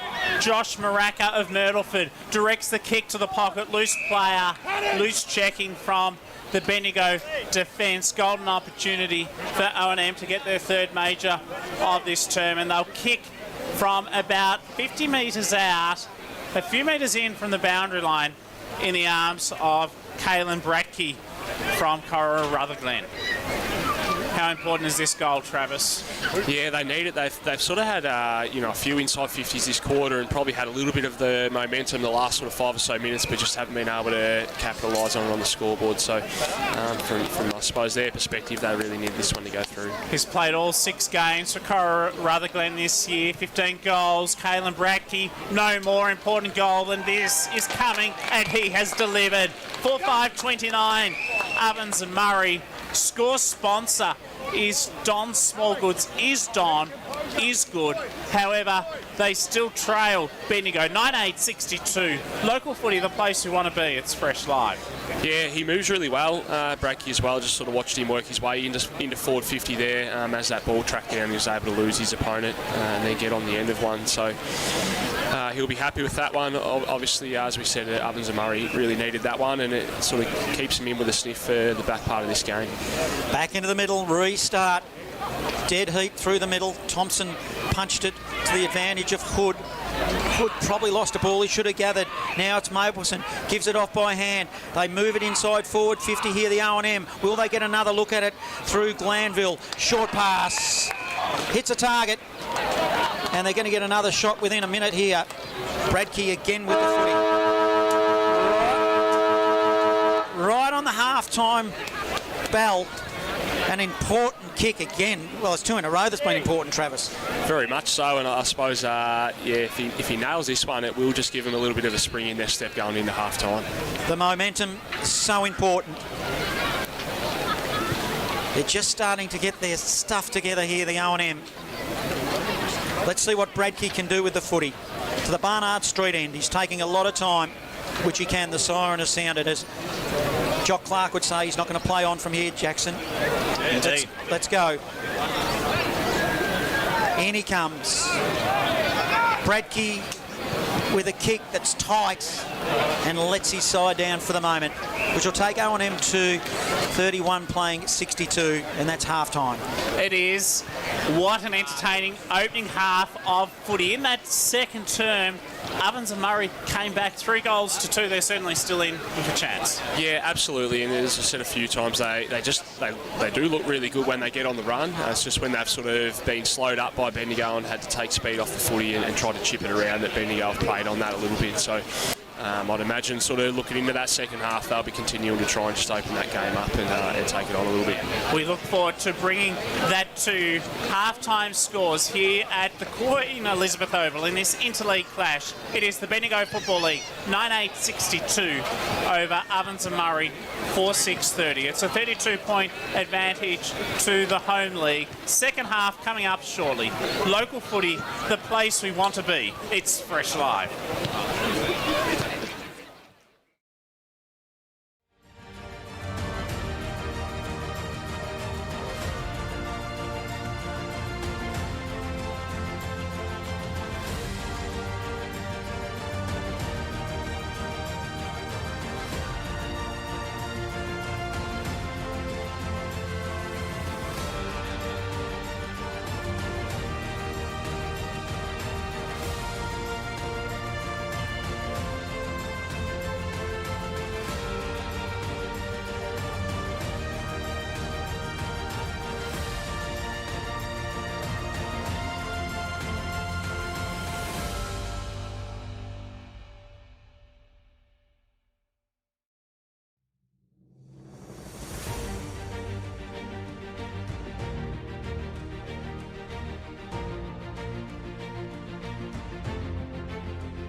Matheson, it's going to be somebody like him that's got that excitement about him that's going to have to get a few on the board in this second half. Yeah, and they do just look like they've got some big boys in terms of Will Christie and Caelan Bradkey as well. They just look like when the ball's in their area that they can do something with it. So, I suppose if you're in the Ovens and Murray box at the moment, you might be just telling the boys to let their hair down and try and get it into them as quick as you can and see what happens. Better players for the blue and gold so far, Travis? Yeah, I mentioned him at quarter time, but I thought Johnston, as he's probably Dill Johnson from Gisborne's been my standout so far.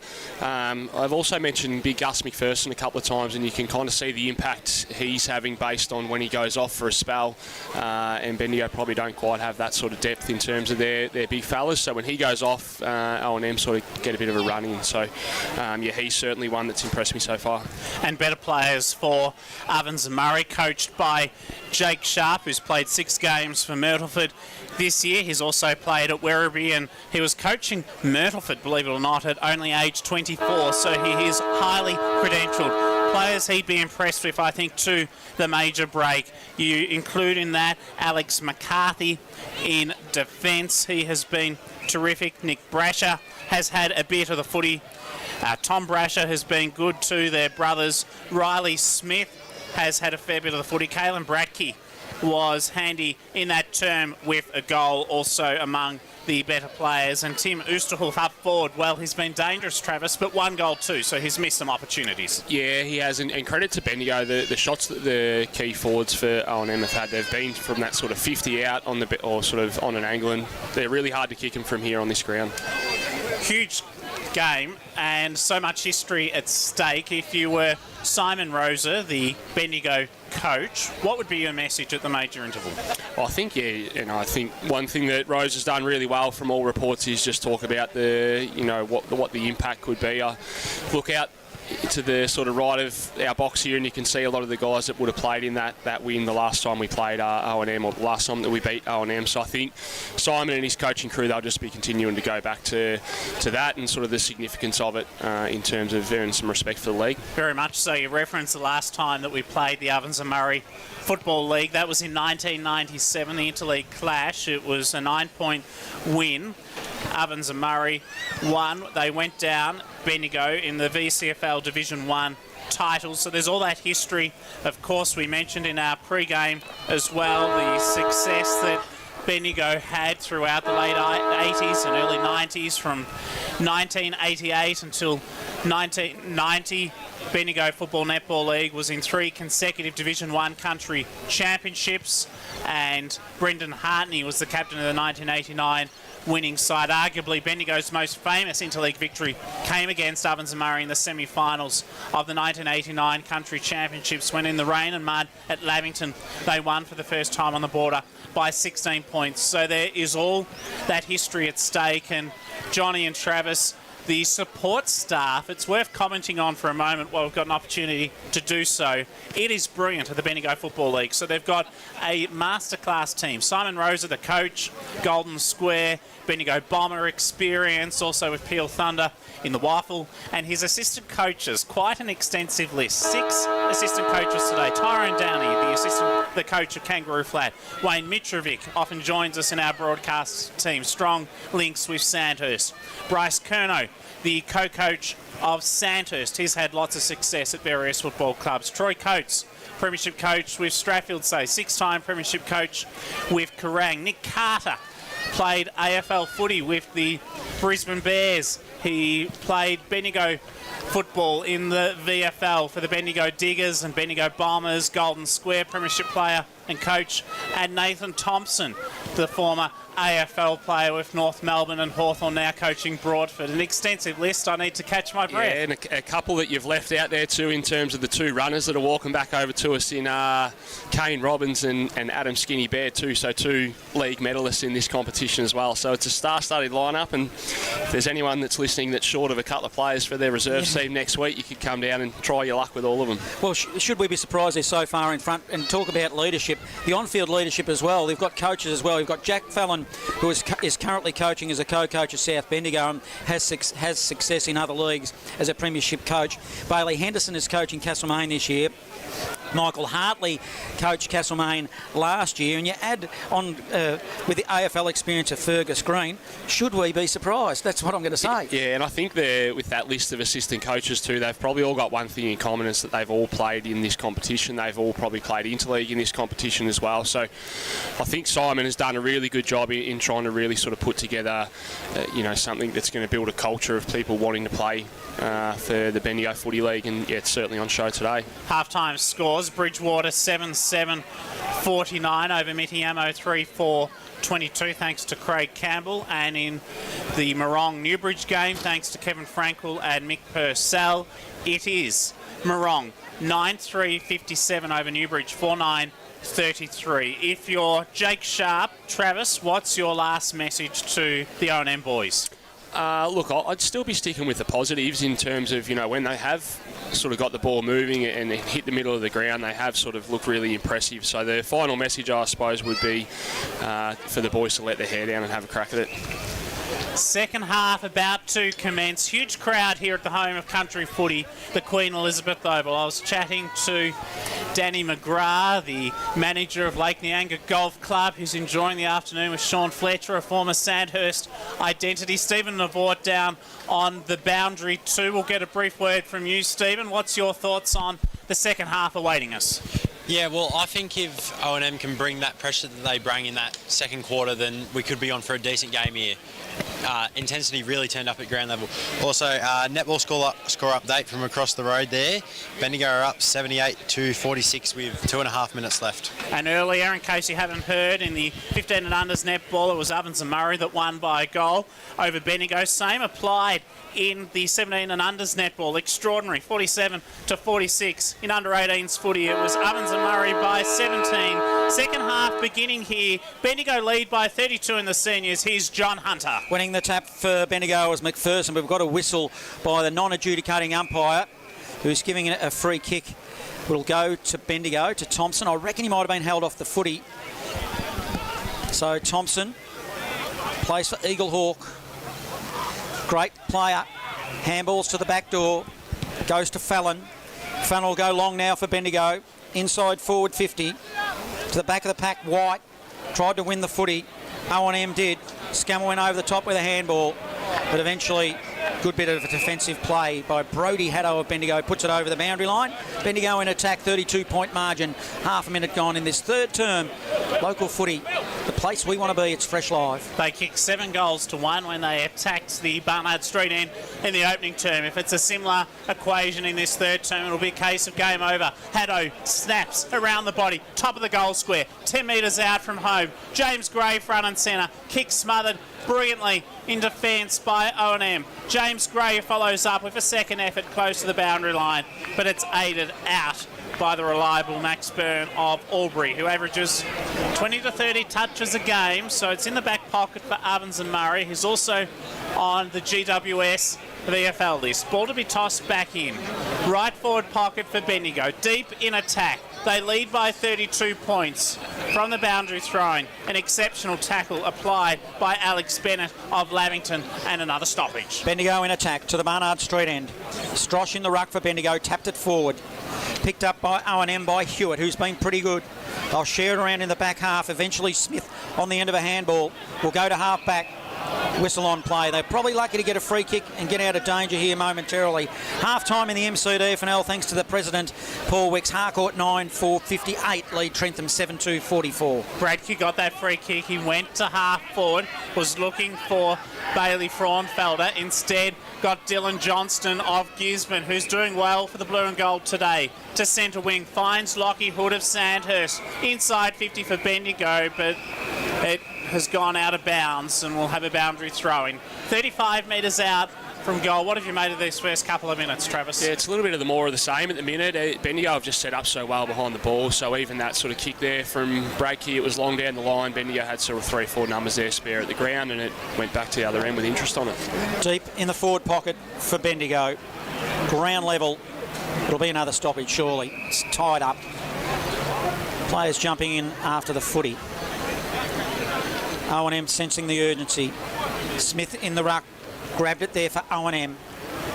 Dished it off by hand. It's a poor kick outside 50. Fergus Green wins it to Thompson. Thompson now from 48 metres. Tight angle, goes goalward and just misses to the left. Takes it to a 33-point margin. 3 minutes gone. Third term. Local footy, the place we want to be. Fresh Live. Ball to be brought back in by Ashton McPherson. Usually plays in the back pocket for Myrtleford, sometimes on the wing or even half-back. McPherson, long 70-metre kick right up to almost the centre circle. It was a long penetrating ball. Couldn't find a target. Brodie Haddo for Bendigo got his hands to it. Jack Stewart on top of it also. And field umpire David Carty says, give it to me, officiating today alongside Nathan Dunn from Bendigo and also Dylan Sidebottom of the Ovens Murray Umpires Association. Stewart, close to the boundary line, aids it over the boundary line. And a boundary thrown.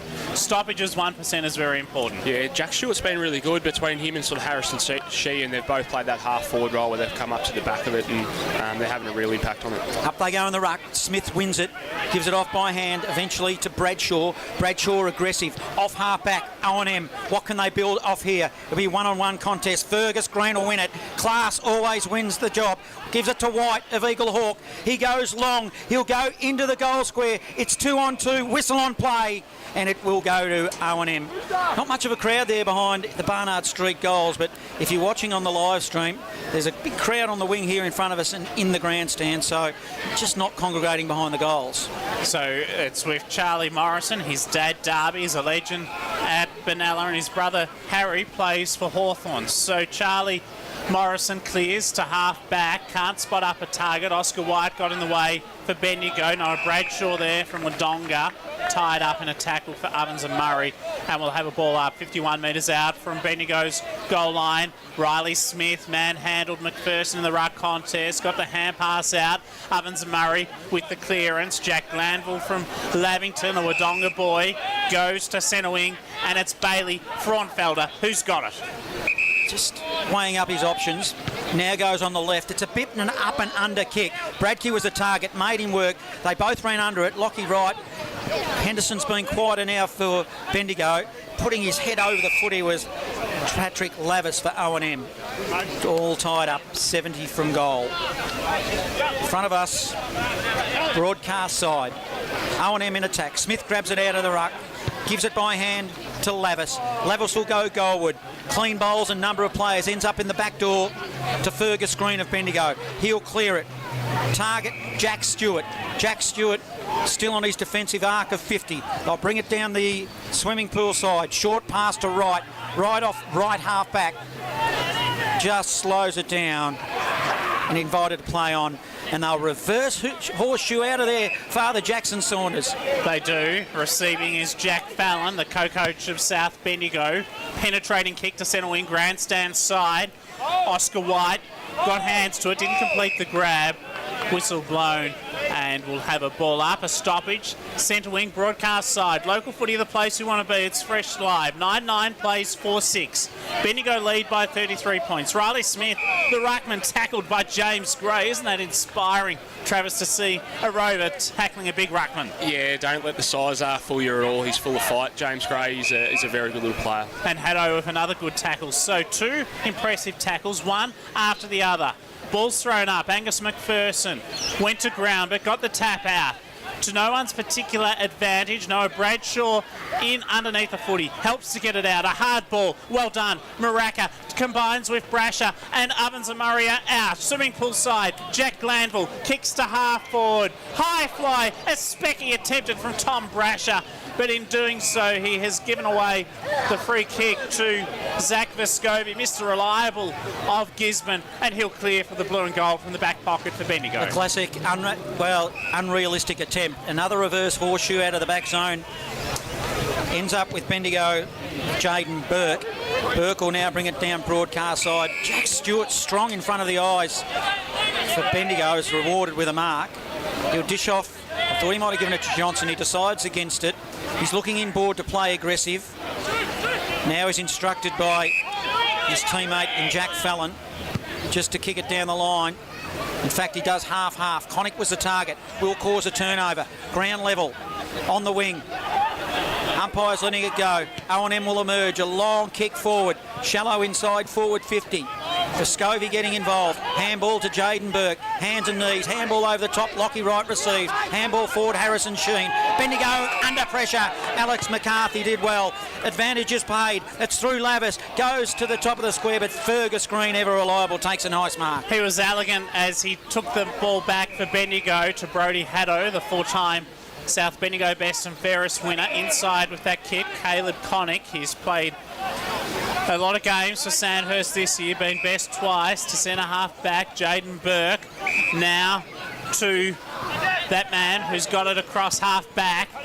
He kicks long for Bendigo, up to the wing. Lavis got in the way of Tyson McKenzie, and the ball's gone out of bounds. We'll have a boundary thrown. Right in front of us, broadcast side of the ground. Bendigo lead 9-9-63. Ovens and Murray 4-6-39 gone in this third term. Local footy, the place we want to be. It's fresh live. Umpire will throw it in. Up they'll go. Smith using his body. So did McPherson. McPherson probably won it. Offering support now for Bendigo is James Gray. He puts it inside forward 50. An up and under ball. Good win by the footy of O&M. Nick Brasher hands it off to a teammate. Kicks it wide to Bradshaw. Bradshaw handball over the top from the wing. O&M bullet ball goes to the back of the pack.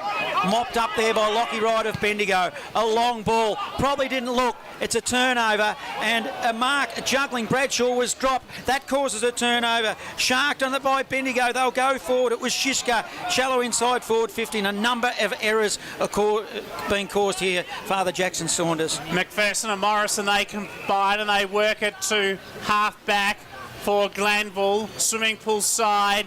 The intensity's lifted, just one behind at it in this term. That's to Bendigo. Ovens and Murray have not scored. We've gone 10 minutes in this term. Centre wing, out of side. There's not much happening at the moment. It's scrappy, but there's so much happening in other ways. James Gray with a tackle. You can sense it's got even. Yeah, both teams look like they've sort of got at least one spare behind the footy at the minute, so you can kind of see a little game of ping pong going on between the arcs. Left half forward. 45 metres away from Ovens and Murray goal. Gray, though, gets the clearance, does well, sends it to centre wing, and it's in the arms of Jack Stewart, one of three Golden Square players out there for Bendigo. 30-metre kick forward, ineffective turnover. Muraka intercepts. Muraka, O&M, gives it by hand to Byrne. I thought, can they do it? They're just playing the short game here, and they're going to get collared. That's the way the umpire sees it as well, and it's going to be a Bendigo free kick. Over possession in my mind then, Trav. Yeah, I think they've probably done that most of the day. With the firepower they got forward of the footy, I'd be looking to get it in there as quick as you can. Yeah, well, I do it. Bendigo in the possession of the footy through Stewart. Stewart now dumps it long, 50-metre ball, kicks it to a pack of players. O&M will win it. Kick into the middle. It's aggressive. Turnover. Fergus Green again. Handballs it to Vescovi. Well, he tried it a unrealistic handball, but it worked out all right to Fergus Green. He goes long inside forward 50. Hands on footy. Good defensive play by McQuaid. Umpire invites them to play on, which they do. In the area there will be Glanville. Hurried kick. Up and under. Up the chimney it goes. Tracking the footy was Gardner and takes a good strong mark. He's the only North Albury player out there today. Is Foster Gardner on Werribee's VFL list. Kick was smothered off the boot by Lockie Wright of Sandhurst. Bendigo trap it across half forward. Not for long. Advantage paid to Ovens and Murray. Tom Brasher surely caught high. He was centre wing grandstand side. So James Gray was the tackler there who infringed. It's on centre wing. Broadcast side of the ground. Still no goal kicked in this third quarter. Extraordinary. We've gone 12 minutes in this third term. Kick short to Oosterhoef, the Rooster as he's nicknamed, in those blue boots. A long way out from goal though. It's about 45 metres out now as the kick lands forward, but it's been taken by Lockie Wright for Sandhurst to redeem things for the blue and gold. He retreated to go forward. He went to Connick. Connick then went to the pocket and found Harrison Sheen of Bendigo, who will slow it down. The mark in front of the scoreboard, which reads a 33-point margin. Midway through this third term, it was an ankle biter. It was effective. It went straight to Henderson. Henderson of Bendigo. Aggressive kick. He'll go into the middle. Might be a turnover. It is. Winning the footy was Froenferger. He goes to a teammate. Now will go inside forward 50. Leads on. And now they'll get a look at goal. The O&M. Nice little kick. Ended up with Bradkey. and he's looking like dominating as well up forward, Travis. Yeah, he looks to be a bit of a handful, and you can see when they've actually sort of passed the ball into him, he's been really hard to get in front of him compared to those last couple of inside 50s for O&M where they've sort of taken the ball in long, and the Bendigo defenders have been really good at getting back to help each other out. They're just creeping there, aren't they, the O&M? They're not doing it in waves, just little by little. Yeah, they're not letting go, that's for sure. 33-point margin. This will tighten it up to 27 points. Crosses the paint mark of 50. It's a kick that is effective, and he likes it. They all go to him. So it's 6-6 now, 42 to 9-6, 63. Score sponsor Parsons Towing in Castlemaine. Midway through this third term, local footy, the place we want to be. It's Fresh Live. He looks like he enjoys a goal too, the big fella. He sort of gave the big fist pump after it, so he might be trying to get the rest of his crew up and about here to sort of see if they can continue on with this little bit of momentum that they got with the game at the minute. They do indeed have momentum. In fact, they have kicked 4 of the last 5 goals in this contest, have Ovens and Murray. So the tide has turned. Stay tuned. This is an entertaining game of footy as Ovens and Murray peg closer. They're 27 points behind, but Bendigo have other ideas with the takeout. Good work from Thompson. He helps to get it inside 50. Caleb Connick up to the top. He goes to Harrison Sheehan. He has support. Oscar White, 45 metres out from Bendigo's goal. Dylan Johnston lurks. Great defensive tackle from Alex McCarthy for O&M. And we'll have a ball up 45 metres out from Bendigo's goal. In fact, a whistle picked out, free kick. And it's with Lockie Hood of Sandhurst, who was held onto illegally. So Lockie Hood will kick from about 45, maybe 50 metres out, and this would be one against the trend. Yeah, you can see Jack Fallon just looking for the little one out the side there to get him on the left foot. So now they probably need this one just to wrestle things back on their terms a little bit. They lead by 27 to gain some breathing space and make it 33 points lead. Lockie Hood hooks it to get the extra distance and just a behind. 1964 Bendigo. O&M 5-6-36. Score sponsor Parsons Towings. Local footy, the place we want to be. It's Fresh Live. McCarthy will kick it in from the Barnard Street end for O&M. He looked to come broadcast side. Plays on from fullback. Now it's a long ball. Smith will be his target of O&M. He hit the pack hard. Ball spills. Johnson emerges for Bendigo. Does it, don't argue. He's got Harry Sheen running shotgun, but it was an awkward looking left. He never looked comfortable and put it out of bounds on the full. Deep into the Barnard Street, almost onto the road, and we'll have a kick in. Free kick. We will. Alex McCarthy will bring it back in. Often plays half forward. He's aligned with the Wangaratta Rovers. Goes across his defensive goal line, and Ovens and Murray will work it out to the outer side. Good mark here taken for Ovens and Murray. It's with Max Byrne of Albury. Chips it over the top. It might come back to Byrne now. It does. He goes down the line, was looking for Mapleson, instead found his opposite number 14, Johnston of Bendigo, inside 50 deep, attempting to pluck the one-hander was Morrison. McCarthy, though, got it back. Not for long, though. Another turnover. Ben Thompson by hand to Bailey Henderson. Hugs the boundary line with the kick. Fergus Green, he's got it. The nephew of Bendigo Hall of Fame legend, Brendan Hartney, who spoke to the boys at training on Thursday night. He said, it's time for you boys to make history. And Fergus Green so far has been doing that today. This would be a mammoth kick if he was to kick it, and I sense he's going to have a crack. No, unselfishly at the last minute, he looks to lower his eyes. He wanted the man at half forward there in Michael Hartley, knocked away from him. Stoppage evolves. Ball up. Local footy, the place we want to be. It's Fresh Live, and this is John Hunter. Bendigo deep in attack here to the Barnard Street end. Umpire Carter will throw it in the air. Up they'll go in the ruck. Strosh doing the ruck work for Bendigo. Thompson is lurking. He gave it off to Fergus Green. Cleverly off the outside of the boot. I reckon he slotted it. What a fantastic goal, Fergus Green. He is just pure class. 10-10-70. They lead 5-6-36. Score sponsor Jason Westcott Builder. Local footy, the place we want to be. It's Fresh Live. He's played a different role, Ferg, this year for most of the year, sort of seeing him on the wing where we're used to seeing him deep forward, but even just watching him today, he's just got such a tank and athleticism that 1 minute he's the spare man behind the footy and then the next minute he's at the other end of the ground kicking goals like that. So he is a handful wherever he is on the ground, but I think on the wing you see a lot more of him. It's their first goal in 30 minutes, exactly two. Been a long time between drinks for Bendigo. Harry Hewitt back in the centre, dispossessed with the hand pass, another stoppage, another ball up. 10-10-70, plays 5-6-36. 18 minutes gone, third term. Ball's thrown up. McPherson in the ruck contest against Will Christie. No clear winner. Ball sharked by Oscar White for Bendigo to half forward. Interception across half back. Ovens and Murray take it out.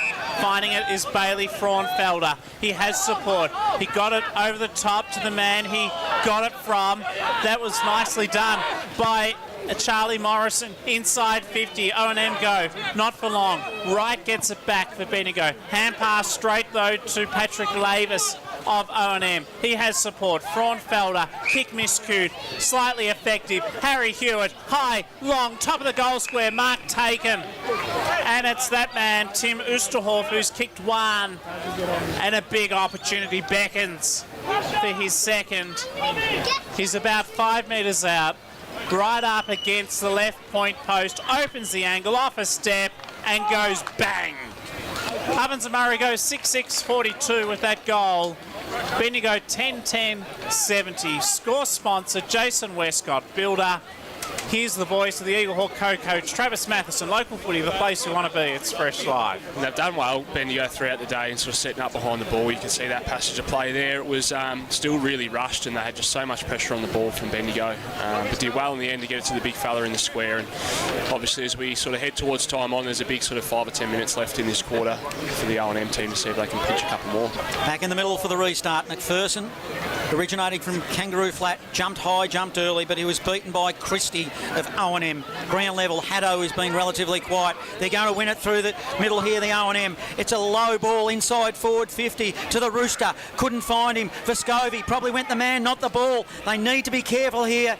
The Bendigo side, handball received by Muraka, who went wide of the post for a minor score. 70 playing 43, 20 minutes gone, third term. Local footy, the place we want to be. It's Fresh Live. Muraka is a contested football specialist with Myrtleford, averages 15 to 20 touches usually. A hard in and under player, couldn't deliver though that time. Jack Fallon, meantime, for Bendigo, brings the ball back in a play for Jaden Burke in the back pocket. Representing the Dogs today, along with Tom Strosh and also Jaden Burke. So the kick from the back pocket comes down the line up towards our broadcast position. McPherson, Hood gets it, snaps around his body, turnover, chance for Ovens and Murray, another turnover. It's sloppy. Bendigo player had their head over the football. I thought it could have been free kick for a high tackle on Ben Thompson, but the field umpire had other ideas. Seem to be slipping under pressure here. Over the top, here they'll come again, McPherson. Good, strong tackling. James Gray of Gisborne, halfway between the wing and right half forward. They're in attack, O&M. Up in the ruck, Smith doing the ruck work. And between the legs, it was cute. Goes to Frauenfelder. He gives it off to a teammate. They're running now. He received it back. A long ball off half forward to the top of the square. The Rooster is lurking. Burke, he wins it for Bendigo. Handball to White. They'll move it through Vescovi. So Vescovi on the left. He'll kick it to a labouring Brendan up. Michael Hartley. I was going to say Brendan Hartley there. Father Jackson, you got him in my mind. O&M, they'll win it. Slipped over again. Ground level. Gaynor did well. Handball over the top, ineffective. Now it'll be Bendigo who win it through Haddo. Haddo off left half back, up the chimney it goes to the wing. And it was almost intercepted by Ashton McPherson. Ball clamours between the two sides. Dylan Johnston, sheer strength, stood by and defended himself off a would-be tackler as he got the kick to half forward. Fergus Green, he shows intensity with the footy. Player loose inside 50. Mark has been taken 40 metres out from goal, and it's with Tyson McKenzie, who's already kicked one today. He'd like to trouble the scorers a second time. It's McCorner 297, 61 over Calible 57, 37 at three-quarter time. Kick forthcoming. Tyson McKenzie with the shot. Big moment. He's missed, though, to the left-hand side behind. 10-11-71, Bendigo. Ovens and Murray, 6-7-43. 23 minutes gone. Third term of this interleague clash from the QEO. McCarthy will bring it in for O&M. Looks to go swimming pool side. Plays on.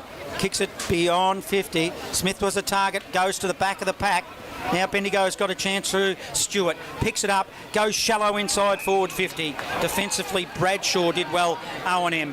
He'll go aggressively. Short pass. They'll look to build off half-back. Handball over the top. Muraka's got the footy. It's got support. Good, strong tackling, however, come from the ruckman from Bendigo and McPherson, and we'll have a stoppage on the outer side wing. Swimming pool side, Bendigo 71, lead Ovens and Murray 43.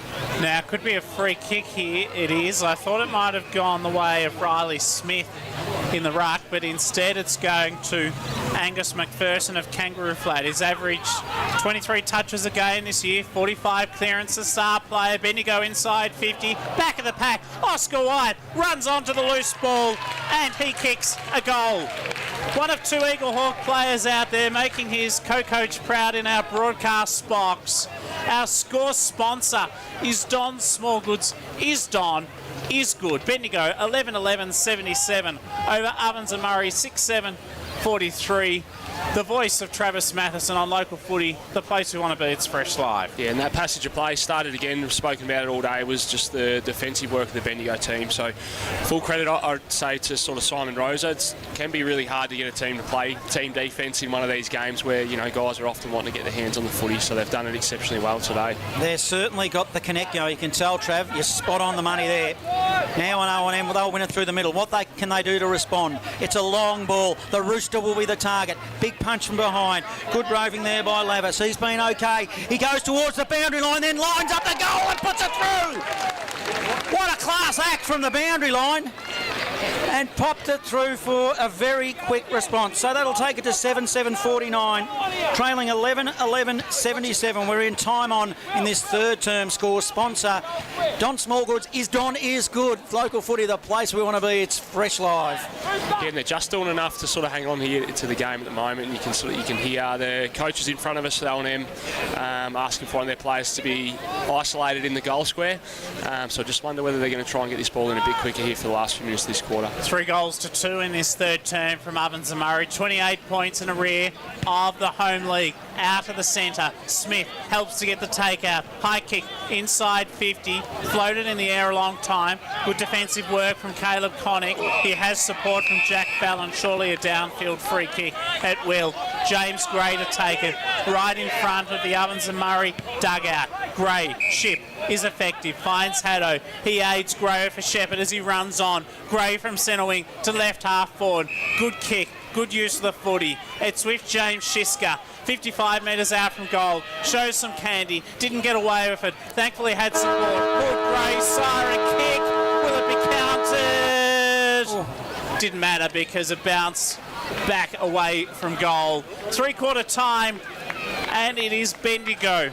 11-11-77 over Ovens and Murray. 7-7-49. A 28-point lead to Bendigo. They are looking for a massive interleague victory. The first time they have played Ovens and Murray since 1997. So much at stake, but in the context of this game, Ovens and Murray are coming to. They've kicked 6 of the last 10 goals. Last quarter is coming up. Local footy, the place we want to be. It's Fresh Live.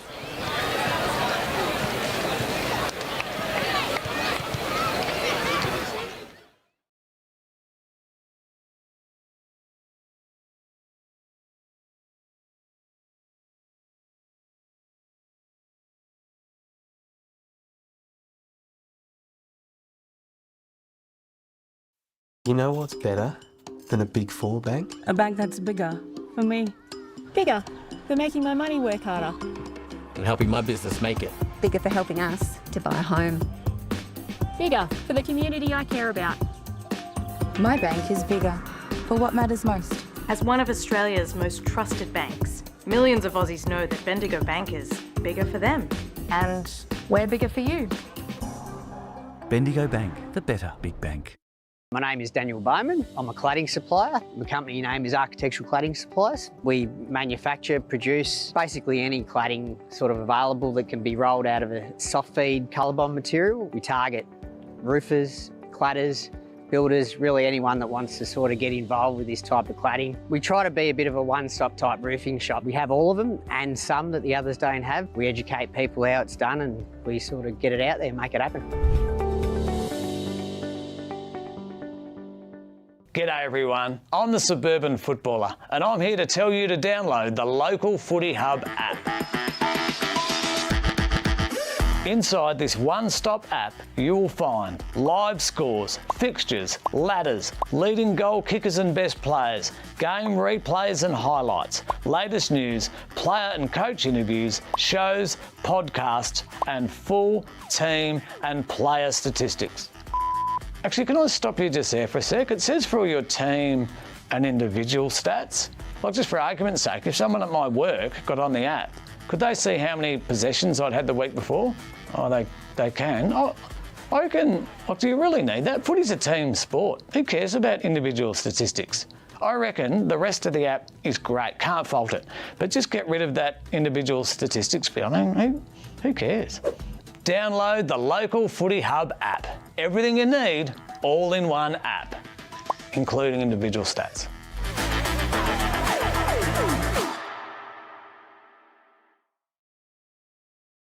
Are you looking to promote your business? This could be a great way to reach the local footy community.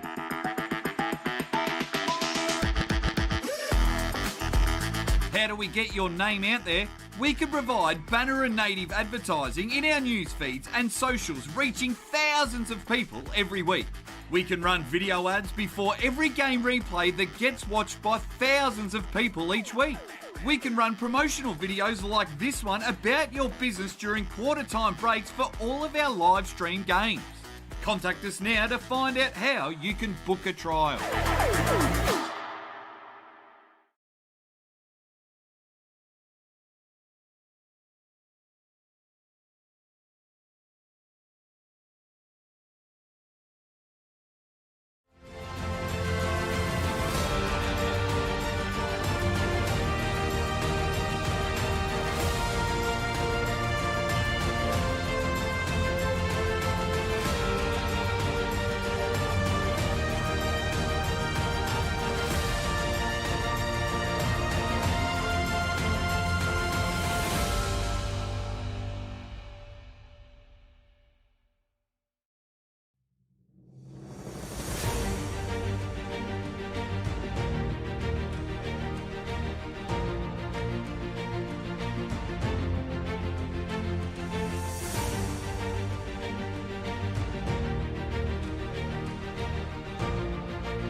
Jacko, I've seen 10 minutes of it. I have absolutely no idea, and I do not even, I'm not even going to pretend to be unbiased.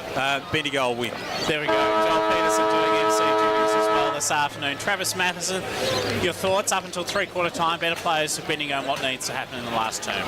Look, Bendigo have been good across the whole day. I thought a couple that stood up in that last quarter were Fer Green, playing that wing. He was sort of in the play down back, and then he was finishing up the other end of the ground. Another one that sort of flies under the radar a little bit is Jack Stewart. He played that high half-forward role. He was in it at the stoppage.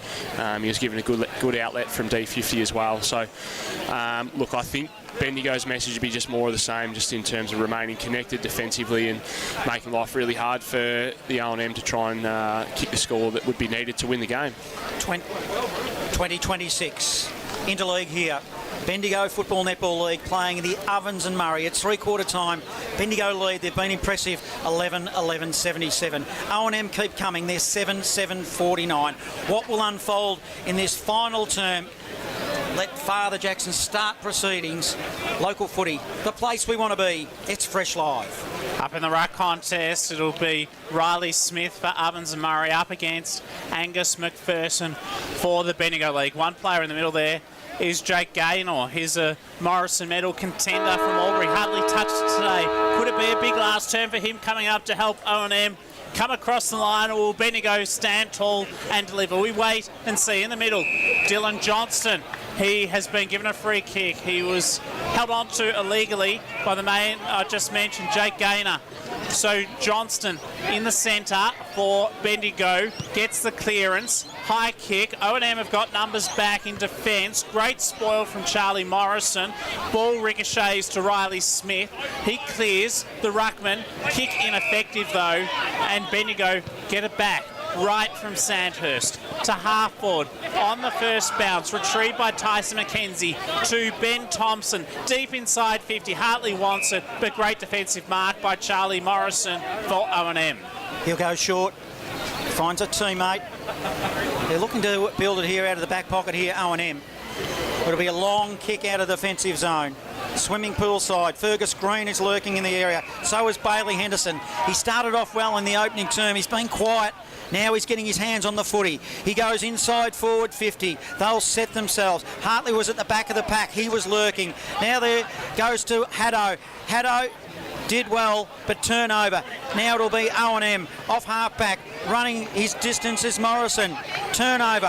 White wins it. On the left, into the pocket. He's got Hartley. Unattended. That turnover caused an error up in that forward zone, and he got left unattended, Travis. Yeah, absolutely. And they probably looked like they were out there. It was a great sort of tackle there from Fer Green. He just grabbed a hold of the jumper and forced that turnover, and then, yeah, Harts was out the back for the one that should turn into an easy goal. Tight angle. He'll go around the body on his left foot, which is wrong foot, and he kicks a goal for Bendigo. Good start. 12-11-83. O&M 7-7. How's me maths? 49. I should be able to work that out. Score sponsor, Jason Westcott Builder. Local footy, the place we want to be. It's Fresh Live. He's been handy today, Michael Hartley, a goal in the first, second and fourth quarters. Yeah, he's been a fair presence up there. I thought he kicked the game off really well and got things going for the Bendigo boys. O&M would be disappointed. They would have really wanted to get the first one on the board this quarter. 2 minutes gone in this last term. If they get another goal, Bendigo, I dare say it's game over. But Ovens and Murray, they're not going to give up yet. In the middle, Riley Smith taps it down. Jake Gaynor front and centre. He was caught high in the tackle, and so he'll take the free kick at the centre circle by hand to Ashton McPherson. Inside 50 with the kick. Back of the pack. Who can get there first?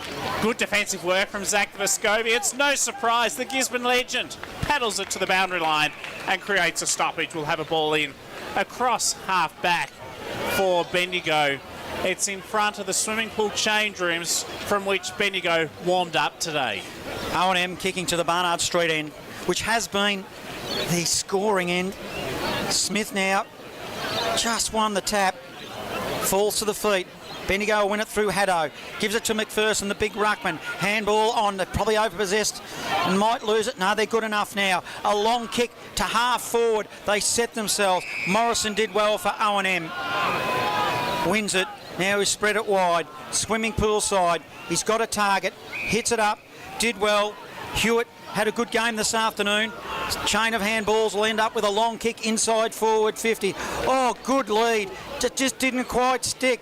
Picking it up now for O&M was Lavis. Goes around the body and has kicked a goal. Came from nowhere out of that pocket. So O&M, they'll go to 8-8-55. Bendigo 11-11-77 score. Sponsor, Jason Westcott Builder. Local footy, the place we want to be. It's Fresh Live. It's two really good goals for Patrick Lavis as well. He's looked really dangerous when the footy's hit the deck in that part of the ground. So much needed for O&M. And it just does keep that game alive now as we push forward. He has kicked their last two goals too, has Patrick Lavis. It was Noah Bradshaw that helped to set up that passage of play. He's been averaging 30 touches a game this year in the O&M. Has Southport and GWS experience. He is a handy player. Smith helped to get it out of the centre, but straight to Fergus Green, who gets it back for Bendigo on the wing. The Ron Best medalist, but he's been playing on the wing this year for Sandhurst. Goes to half forward. Wanted Tom Strosh, couldn't get him. Ball was fisted away from him and out of bounds. Will have a boundary thrown in front of the swimming pool wing. Will have a toss back in. Bendigo 12-11-83. Lead Ovens and Murray 8-7-55. The lights are on here at the QEO. It was getting gloomy. McPherson, well, it come off his chest, then falls to the front of the pack. Stoppage. Midiamo trail Bridgewater 11 goals 9. Midiamo 6-6. Harcourt 12-5. Trentham 10-4. 20-minute mark of the third in what many suspect will be a grand final preview. Now it is O&M. Smith received a handball. Short pass forward. Well, it was just paid. A mark's been taken on the outer side wing. Didn't get a lot of it. Aggressive kick, short pass to Hewitt. Hewitt's been good for O&M. Now the ball goes inside forward 50. Hits up a lead. Tom Brasher. Oh, kick is, I don't know what happened there. It was smothered off the boot, was it? Yeah, Bailey Henderson was there in prime position.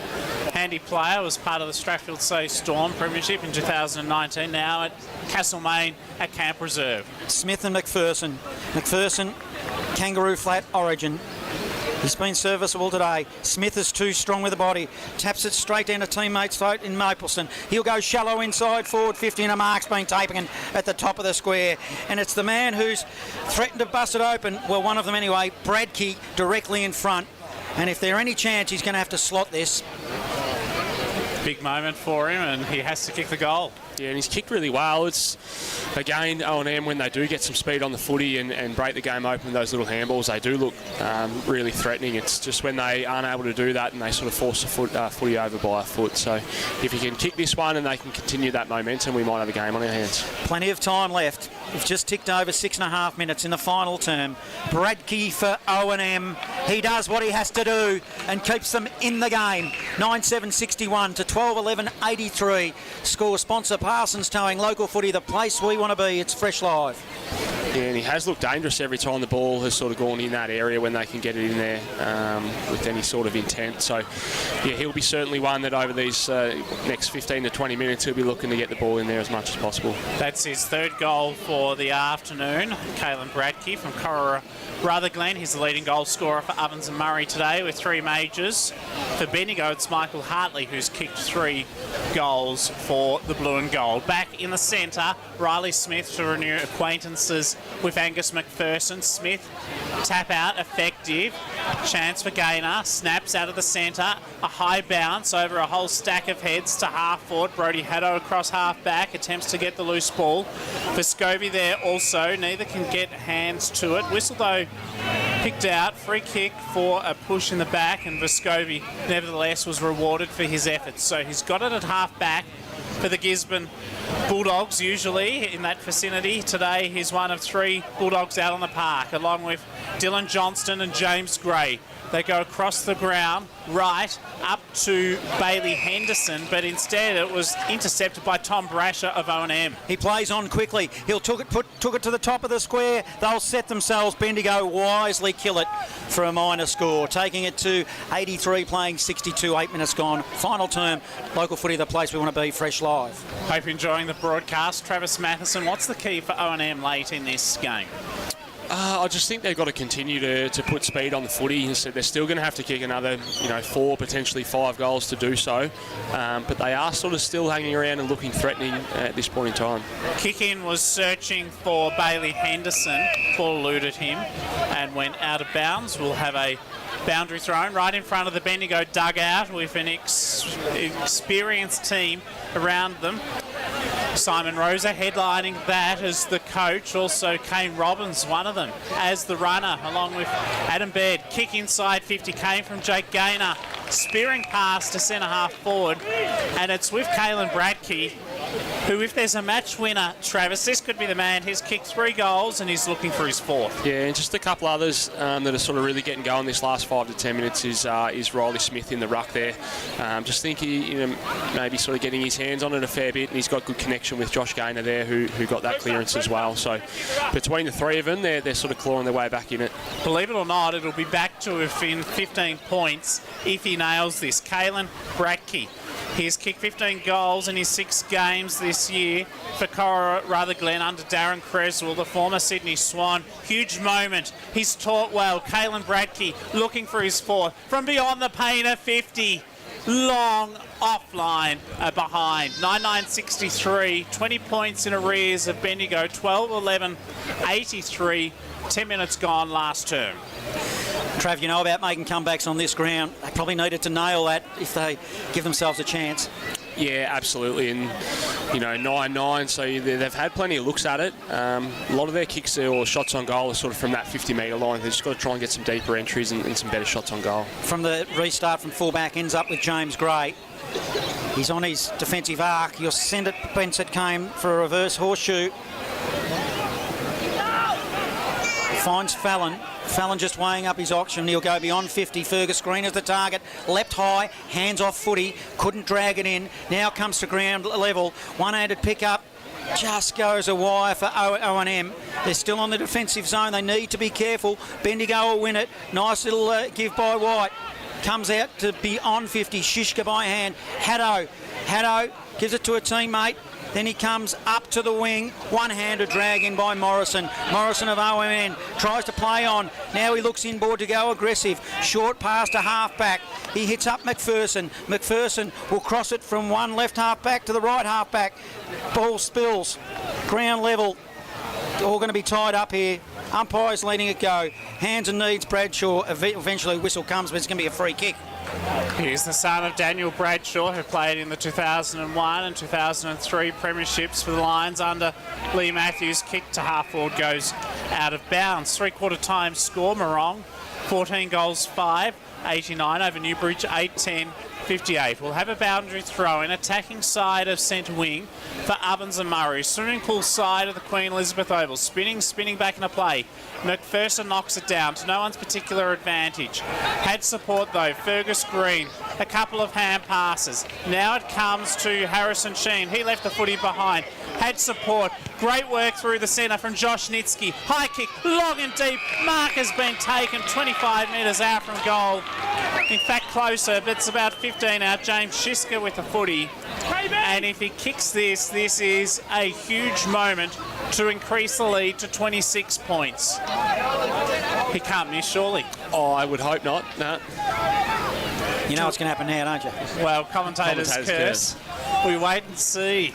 James Shiska, he's kicked 2-2 today, so 50% strike rate so far this afternoon, but I'm backing him. He's put it through. 14-11, 95 is the scoreline for Bendigo. That gives them a bit of breathing space. Our score sponsor is Parsons Towings. Ovens and Murray, 9-9-63, 26 points behind the home side. Local footy, the place you want to be. It's Fresh Live. You can just see the difference in the inside 50. So that one, Bendigo get it deep, they get it to the top of the square. It's an easy goal. Whereas the couple of shots that, say, Bradkey's had the other end, he's been taking them from sort of 45, 50 out, and they're really hard to hit from this ground. Back into the middle. Up they'll go. McPherson, who's been good. Kangaroo flat product will have a secondary stoppage. Harcourt stamping themselves as premiership favourites in the MCD FNL. 3/4 time they lead 95-64 as the ball is marked across half-back for Lockie Wright, who's been good. Fans it wide to the wing broadcast side to Harry Sheen. Short pass forward to Jack Stewart, who gets tunnelled by McPherson. Jack Stewart now. It's been serviceable as well.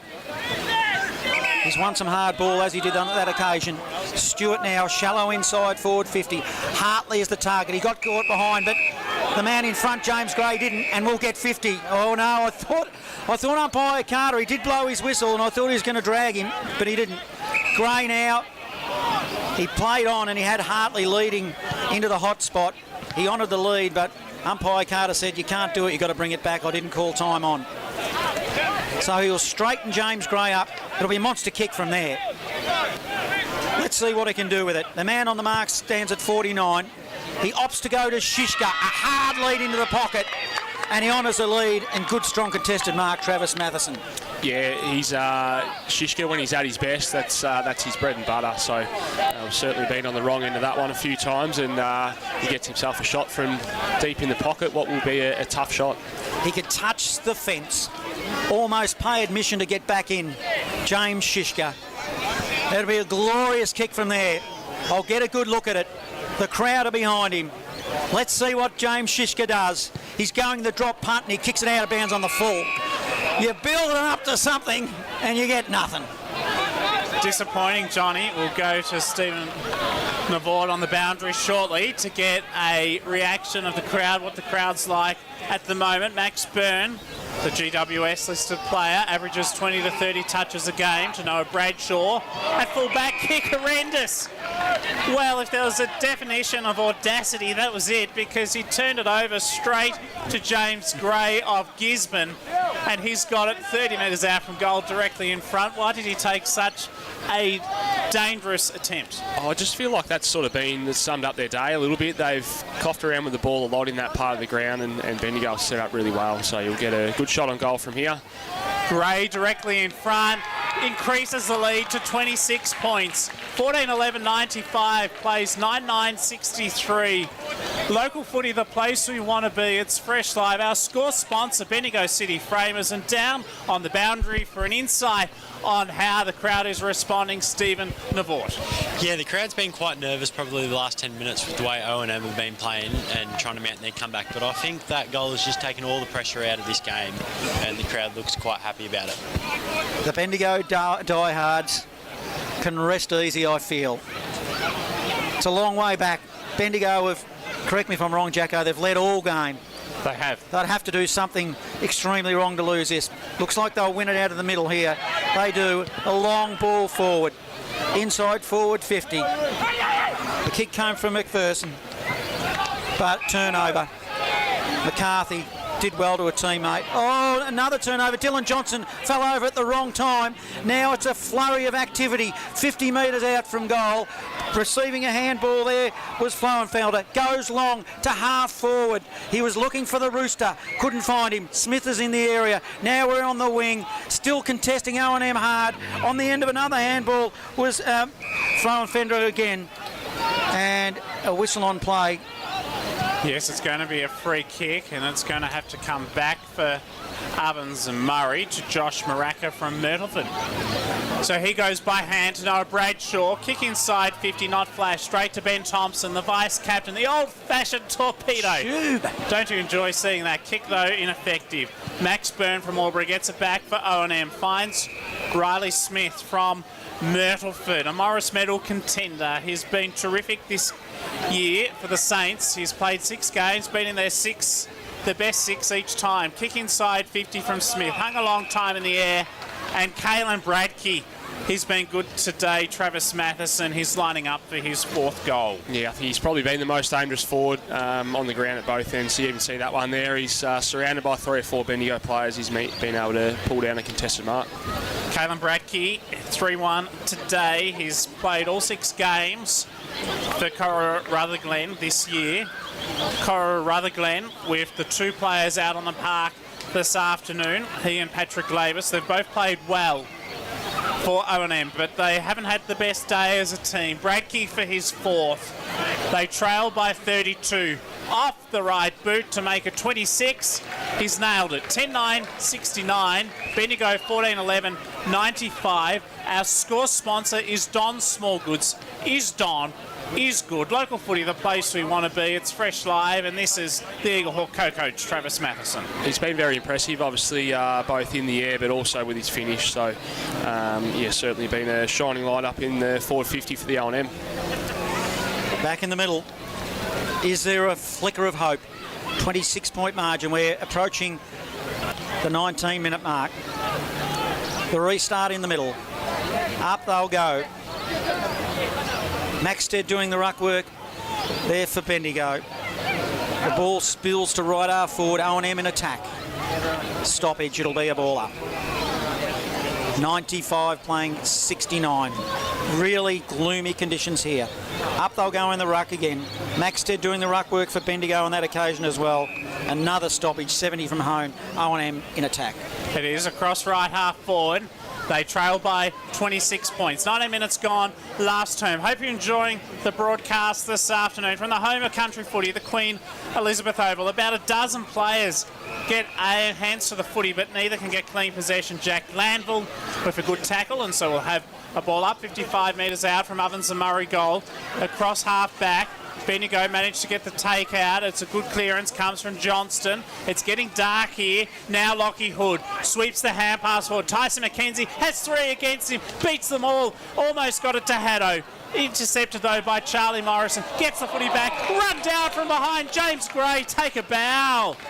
And he gets the free kick for holding the ball. So James Gray, he has been brilliant today. He could line up for his 4th goal. He, Chiska and Hartley each have 3 majors for the blue and gold today. So they have been formidable up forward. But James Gray has done a bit of everything this afternoon.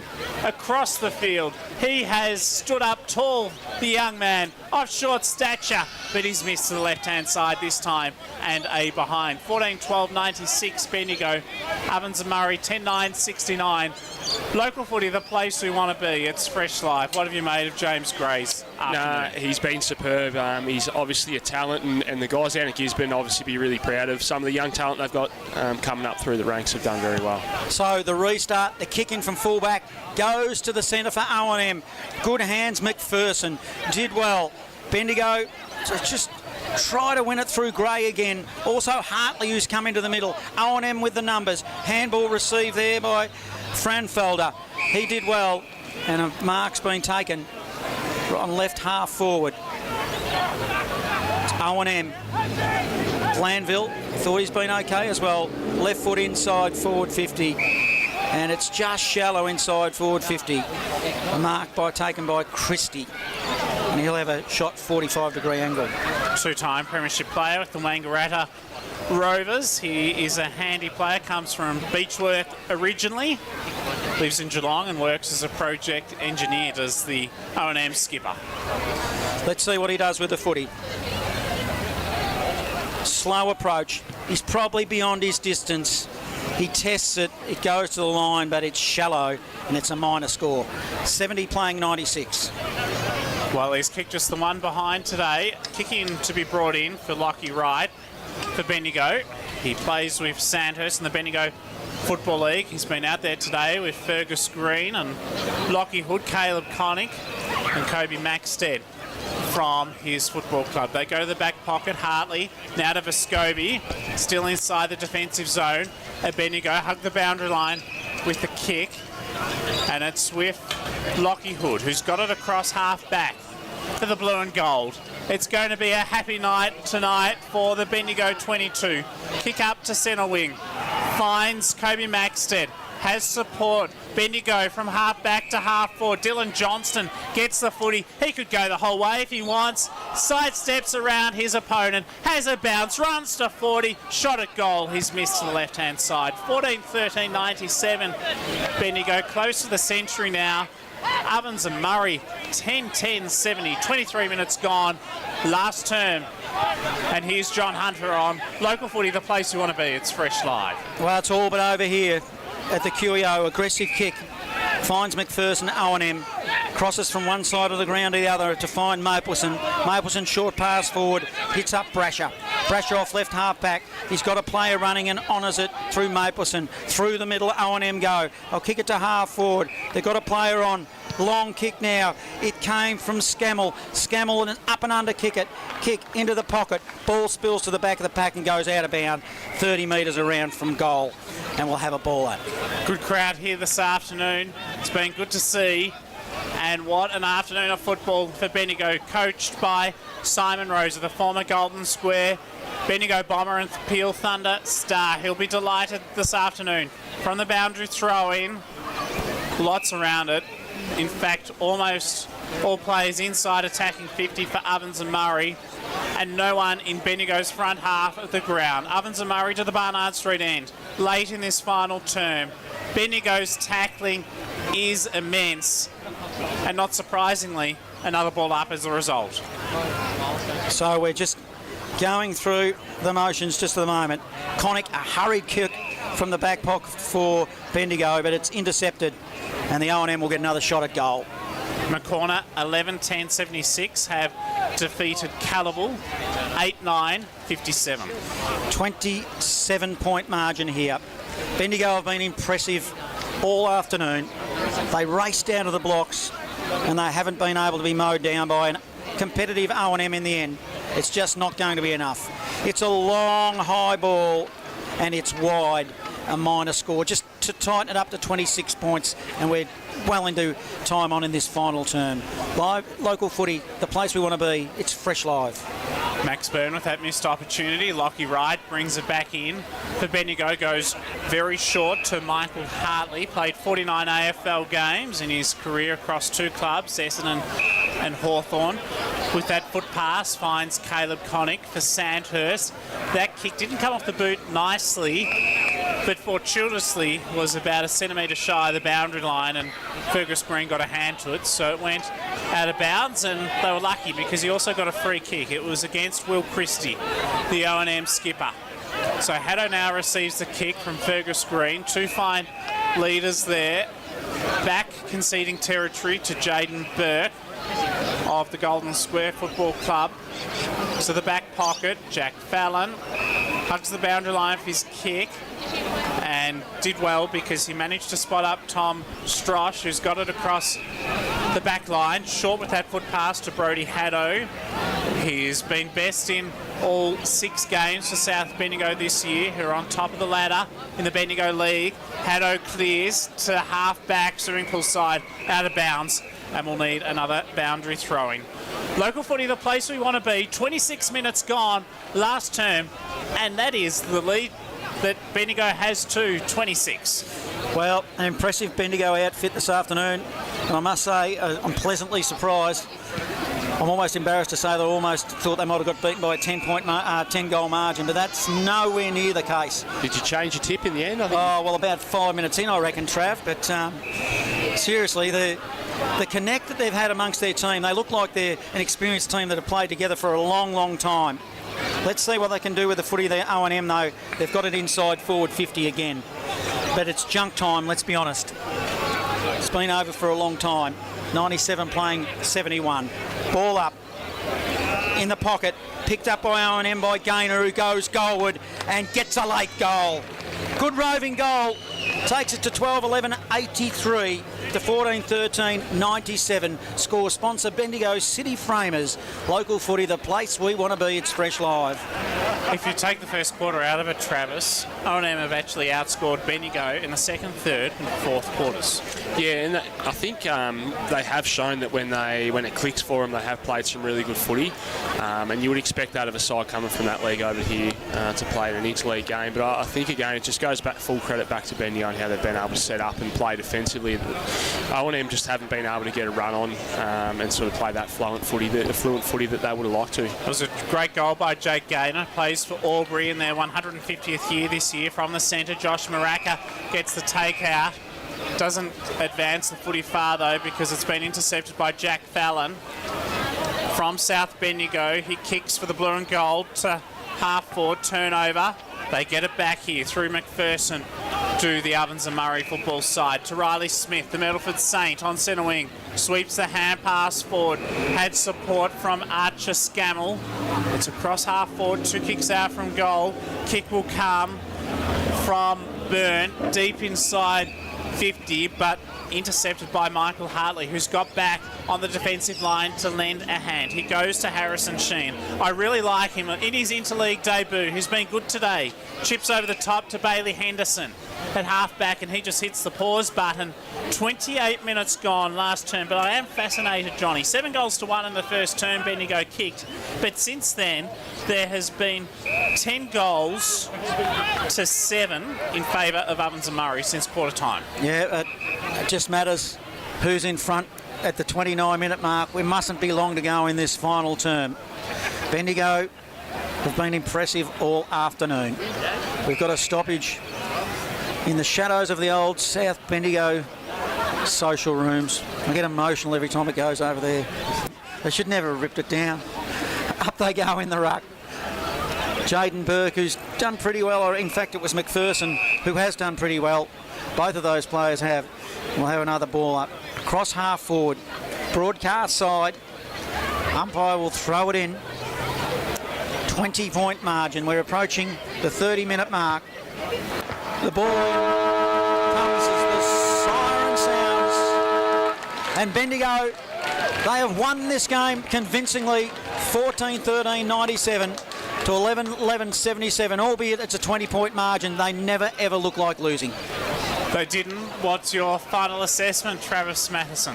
They were very impressive. As I said, it was a great game of footy to watch from this side, but I just think in terms of being able to nail both offence and defence, I think that was the difference to the Bendigo team coming out on top today. They were able to do both aspects of the game very well for across the 4 quarters.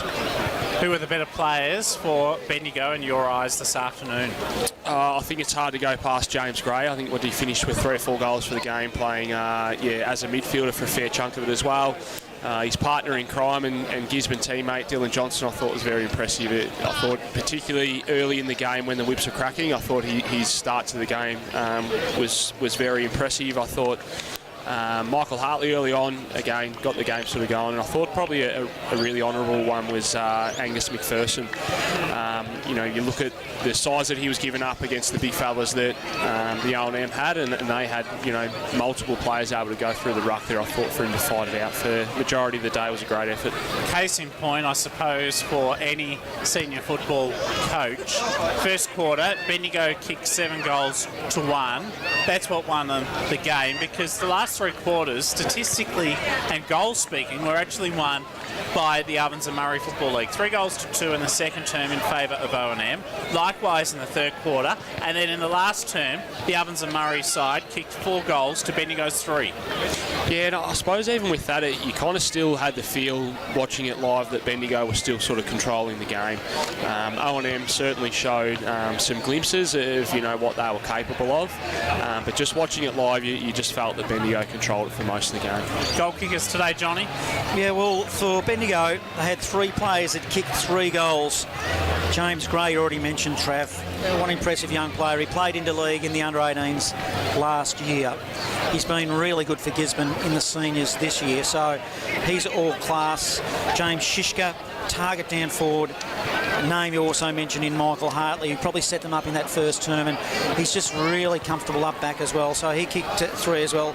Singles to Fergus Green, Jack Stewart, Tyson McKenzie, Dylan Johnson and Oscar White of Eagle Hawk. For O&M, they battled hard. None more than Callan Bradkey, who up forward provided a real target. He kicked for the Rooster, Oosterhoff. I thought he was going to break the game early in the first half, but didn't really get there. He kicked 2. And singles to Jake Gaynor and Tom Brasher. Riley Smith, the big ruckman.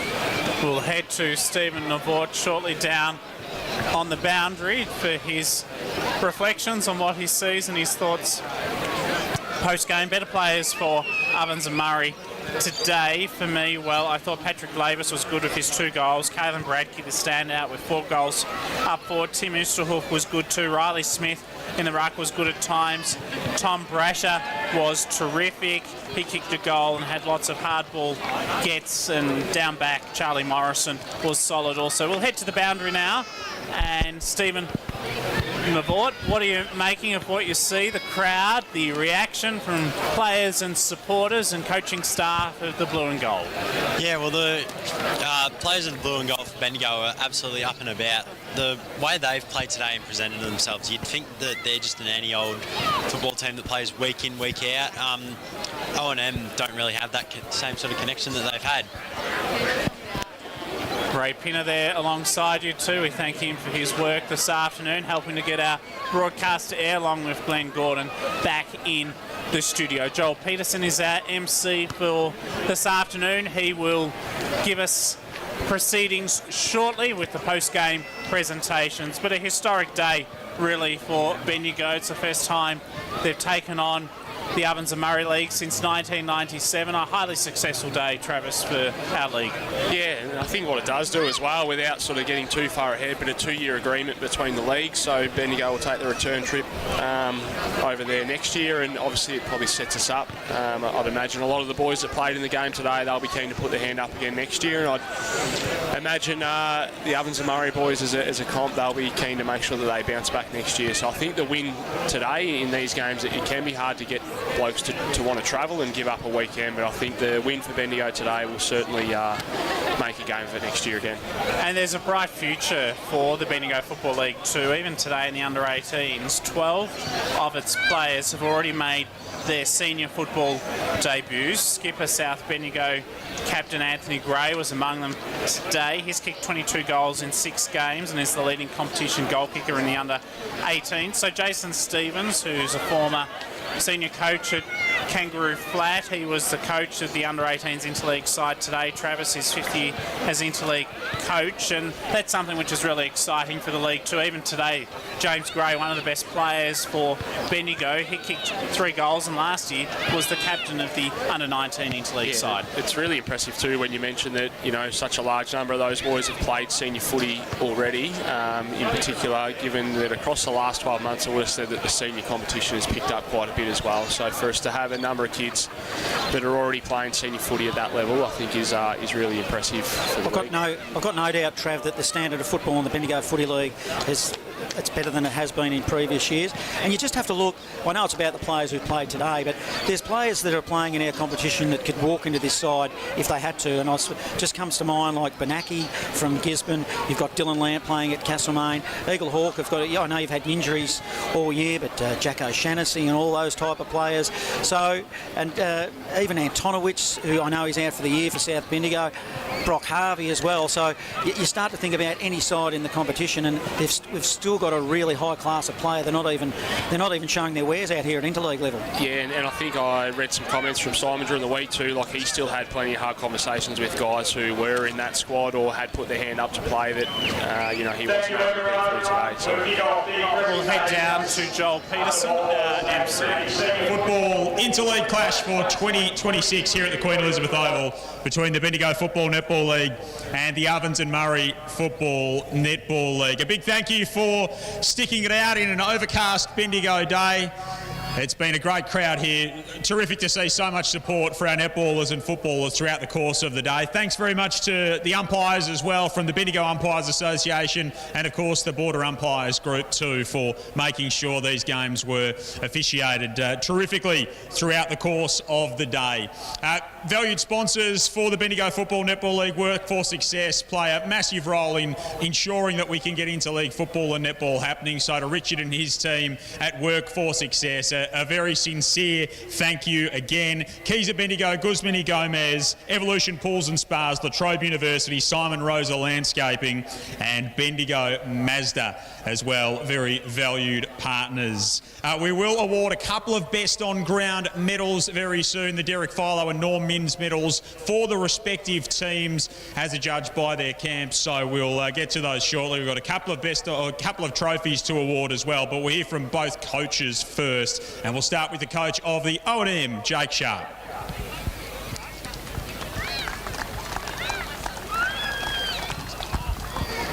Thank you. Yeah, thanks for everyone for coming out. great contest. Simon, Ferg, your team is too good, mate. Great start, got the jump on us, and we were never quite able to bridge the gap. But I think it just shows Interleague footy's alive, and thank you all for your commitment. My boys, thank you for your commitment. I'd like to thank Sinkers, Kane and Michael for putting it on, supporting us here over the night, and yeah, let's see this fixture next year. Big thanks to Jake. Thanks to the O&M. A wonderful performance today. We look forward to seeing you next year up your way. The winning coach of the Bendigo Football Netball League. He's a legend in our competition. And let's welcome up Simon Rosa.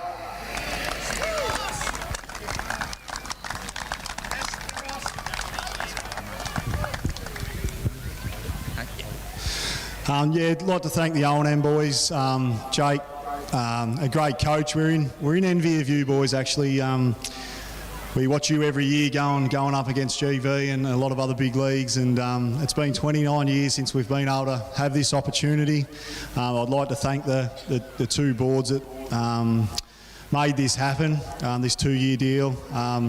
We're very fortunate. I think Bendigo Footy League, I think we've got a little bit of respect back today, which is huge for us, and that's what we wanted. My boys, you were super from the start. It's going to be one to celebrate. So, yeah, well done. This wouldn't happen without the sponsors. We've got some great sponsors, and we'll catch up with them in the aftermatch. But I think Interleague footy is strong, and looking forward to next year already. But stick together, boys, and we'll go again at it next year. Well done. Just for a second. Thanks very much to Simon. We do have a couple of cups to present. We'll do the first one in a second, and that is Beyond Blue, in partnership with the Herald Sun and Weekly Times, have come on board to present the Beyond Blue Trophy to the winner across the course of the day. So 5 games of football and netball decided on point difference throughout the course of the day, as a support, of course, for mental health. You would see that the players in these games have had the blue armbands on this afternoon, so wonderful recognition there. And David Johnston from the Weekly Times can present this to Simon Rosa of the Bendigo Football Netball League.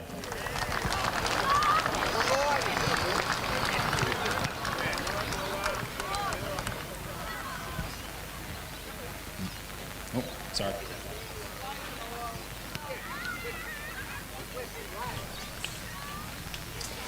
Thanks very much to David. Thanks very much to the Herald Sun and Weekly Times, and we all know that David does such a terrific job covering country footy and netball as well, so that support is very, very much appreciated. We do have a couple of best on ground medals before we award the winners' trophy. Legend of the Bendigo Football Netball League, a man who dominated the Interleague stage over many a year, is Derek Philo. And Derek is here somewhere. There he is, to present the Derek Philo medal. Derek, terrific to see you, as always. And this is a time-honoured medal over many seasons. The winner of the Derek Philo medal for 2026, number 14, Dylan Johnston.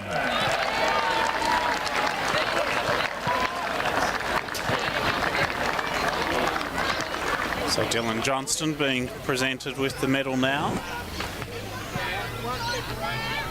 Dylan Johnston being presented with the medal. Derek Philo embracing him there as Joel Peterson continues. Well done to Dylan, out of the Gisborne Bulldogs. Best on ground for the O&M this afternoon wins the Norm Minns medal. That'll be presented by O&M Football Netball League Chair David Sinclair. The winner of the Norm Minns medal for 2026, number 1, Charlie Morrison. So Charlie Morrison, handy player today. Travis, what did you make of his game? Yeah, he was really solid down back, obviously under the pump at different stages throughout the game. Thought his defensive stuff was really good, but equally as impressive was his ball movement. Our proceedings this afternoon, a big thank you for those who have attended and stuck with us throughout the day. We do have BFNL Hall of Famer Peter Fife here to present the trophy to our winning coach and captain, Fergus Green and Simon Rosa, and the Bendigo Football Netball League. Well, a very happy day, Fergus Green, with Simon Rosa approaching now, and they'll be presented with the trophy. We'll see if we can get some sound through our effects mic, because this is a special moment. Local footy, the place we want to be. It's fresh live, and Bendigo have won the Interleague clash this afternoon, 14-13-97. Thanks for being with us today, Antonio. Safe travels home. We look forward to seeing you again in 2027. Bendigo have won by 20 points. Joel Peterson there, one of our own ending proceedings as MC of this Interleague clash. Final scores: Bendigo 14-13-97 to Ovens and Murray 11-11-77. We'll head to Les Hartland shortly in the studio at 5 o'clock. Travis, great to have you with us today. Your final thought on today's contest? It was great. Obviously, I think Simon mentioned it there around interleague footy, sort of, still being well and truly alive. So fantastic to see. I think it's great when you get, the teams playing each other who have got something in common, both of these teams being obviously regional competitions. So, great day of footy. And next Saturday, we're actually broadcasting your game against Castlemaine at Canterbury Park. You'd be looking for an important win in that clash. 2 wins so far this season for the Borough. Big game for both clubs, I suppose. It's probably one of those ones that you would put down as being an 8-point win for either club. So it should be a good day. We wish you all the best with that, and thank you again for joining us this afternoon in our broadcast box. Our final score too, Johnny, has come through in the Maryborough Castlemaine District Football League. Harcourt 20 goals 5, 125 have defeated Trentham 11-6-72. Interestingly, Brent Harvey not playing today. I think he's at the MCG at the moment, cheering on Scott Pendlebury, who's breaking the AFL Games record set by Boomer himself, still running around for the Trentham Saints, I think in his late 40s at 48, 432 games Boomer managed in the AFL, but today Scott Pendlebury makes it 433. Some would argue that Boomer should have probably gone on and played another year or so, but that was not to be. But yeah, congratulations to Pendlebury. But you couldn't imagine that Boomer would have missed that game. He was always going to miss the Trentham game, of course. But Harcourt, they've been impressive this year. They're standout favourites now. I thought Trentham would have had their measure, and even if you put Boomer back into that side, from what I've seen so far this year, Harcourt, who we'll see later in the year against Talbot, have got a lot of pace, and they've got some good players that have played Bendigo footy, so they look like they are the standout favourites at this point in time of the season. Been great to call with you, Johnny. Thanks for all your work today. Stephen Navort was with us too. Stephen, you were down there for the post-game presentations. What was that moment like for you? Oh, it was really amazing to see how much Bendigo were up and about around the win today, considering, not many of them play footy together on a weekly basis. Thanks, Stephen, for your work this afternoon as part of our broadcast team as well. We thank Cameron Power also for his help with the seniors, and Joel Peterson for his cameos, Ray Pinner here at the ground for all his technical work, and Glenn Gordon back in the studio. Just recapping what has happened today in this Interleague day of football. In under-15s netball, to begin with, it was Ovens and Murray 36 over Bendigo by a goal, 35. In under-18s football, it was a 17-point win to the Ovens and Murray side, 9-4-58 to Bendigo, 5-11-41. In 17 and unders netball, another thrilling 1 goal win to the O&M over Bendigo, 47-46. In A-grade netball, Bendigo won 83-49. Ruby Barkmeyer was best on court. And in the seniors football this afternoon, it was Bendigo winning 14-13-97 to the Ovens and Murray 11-11-77. Next weekend,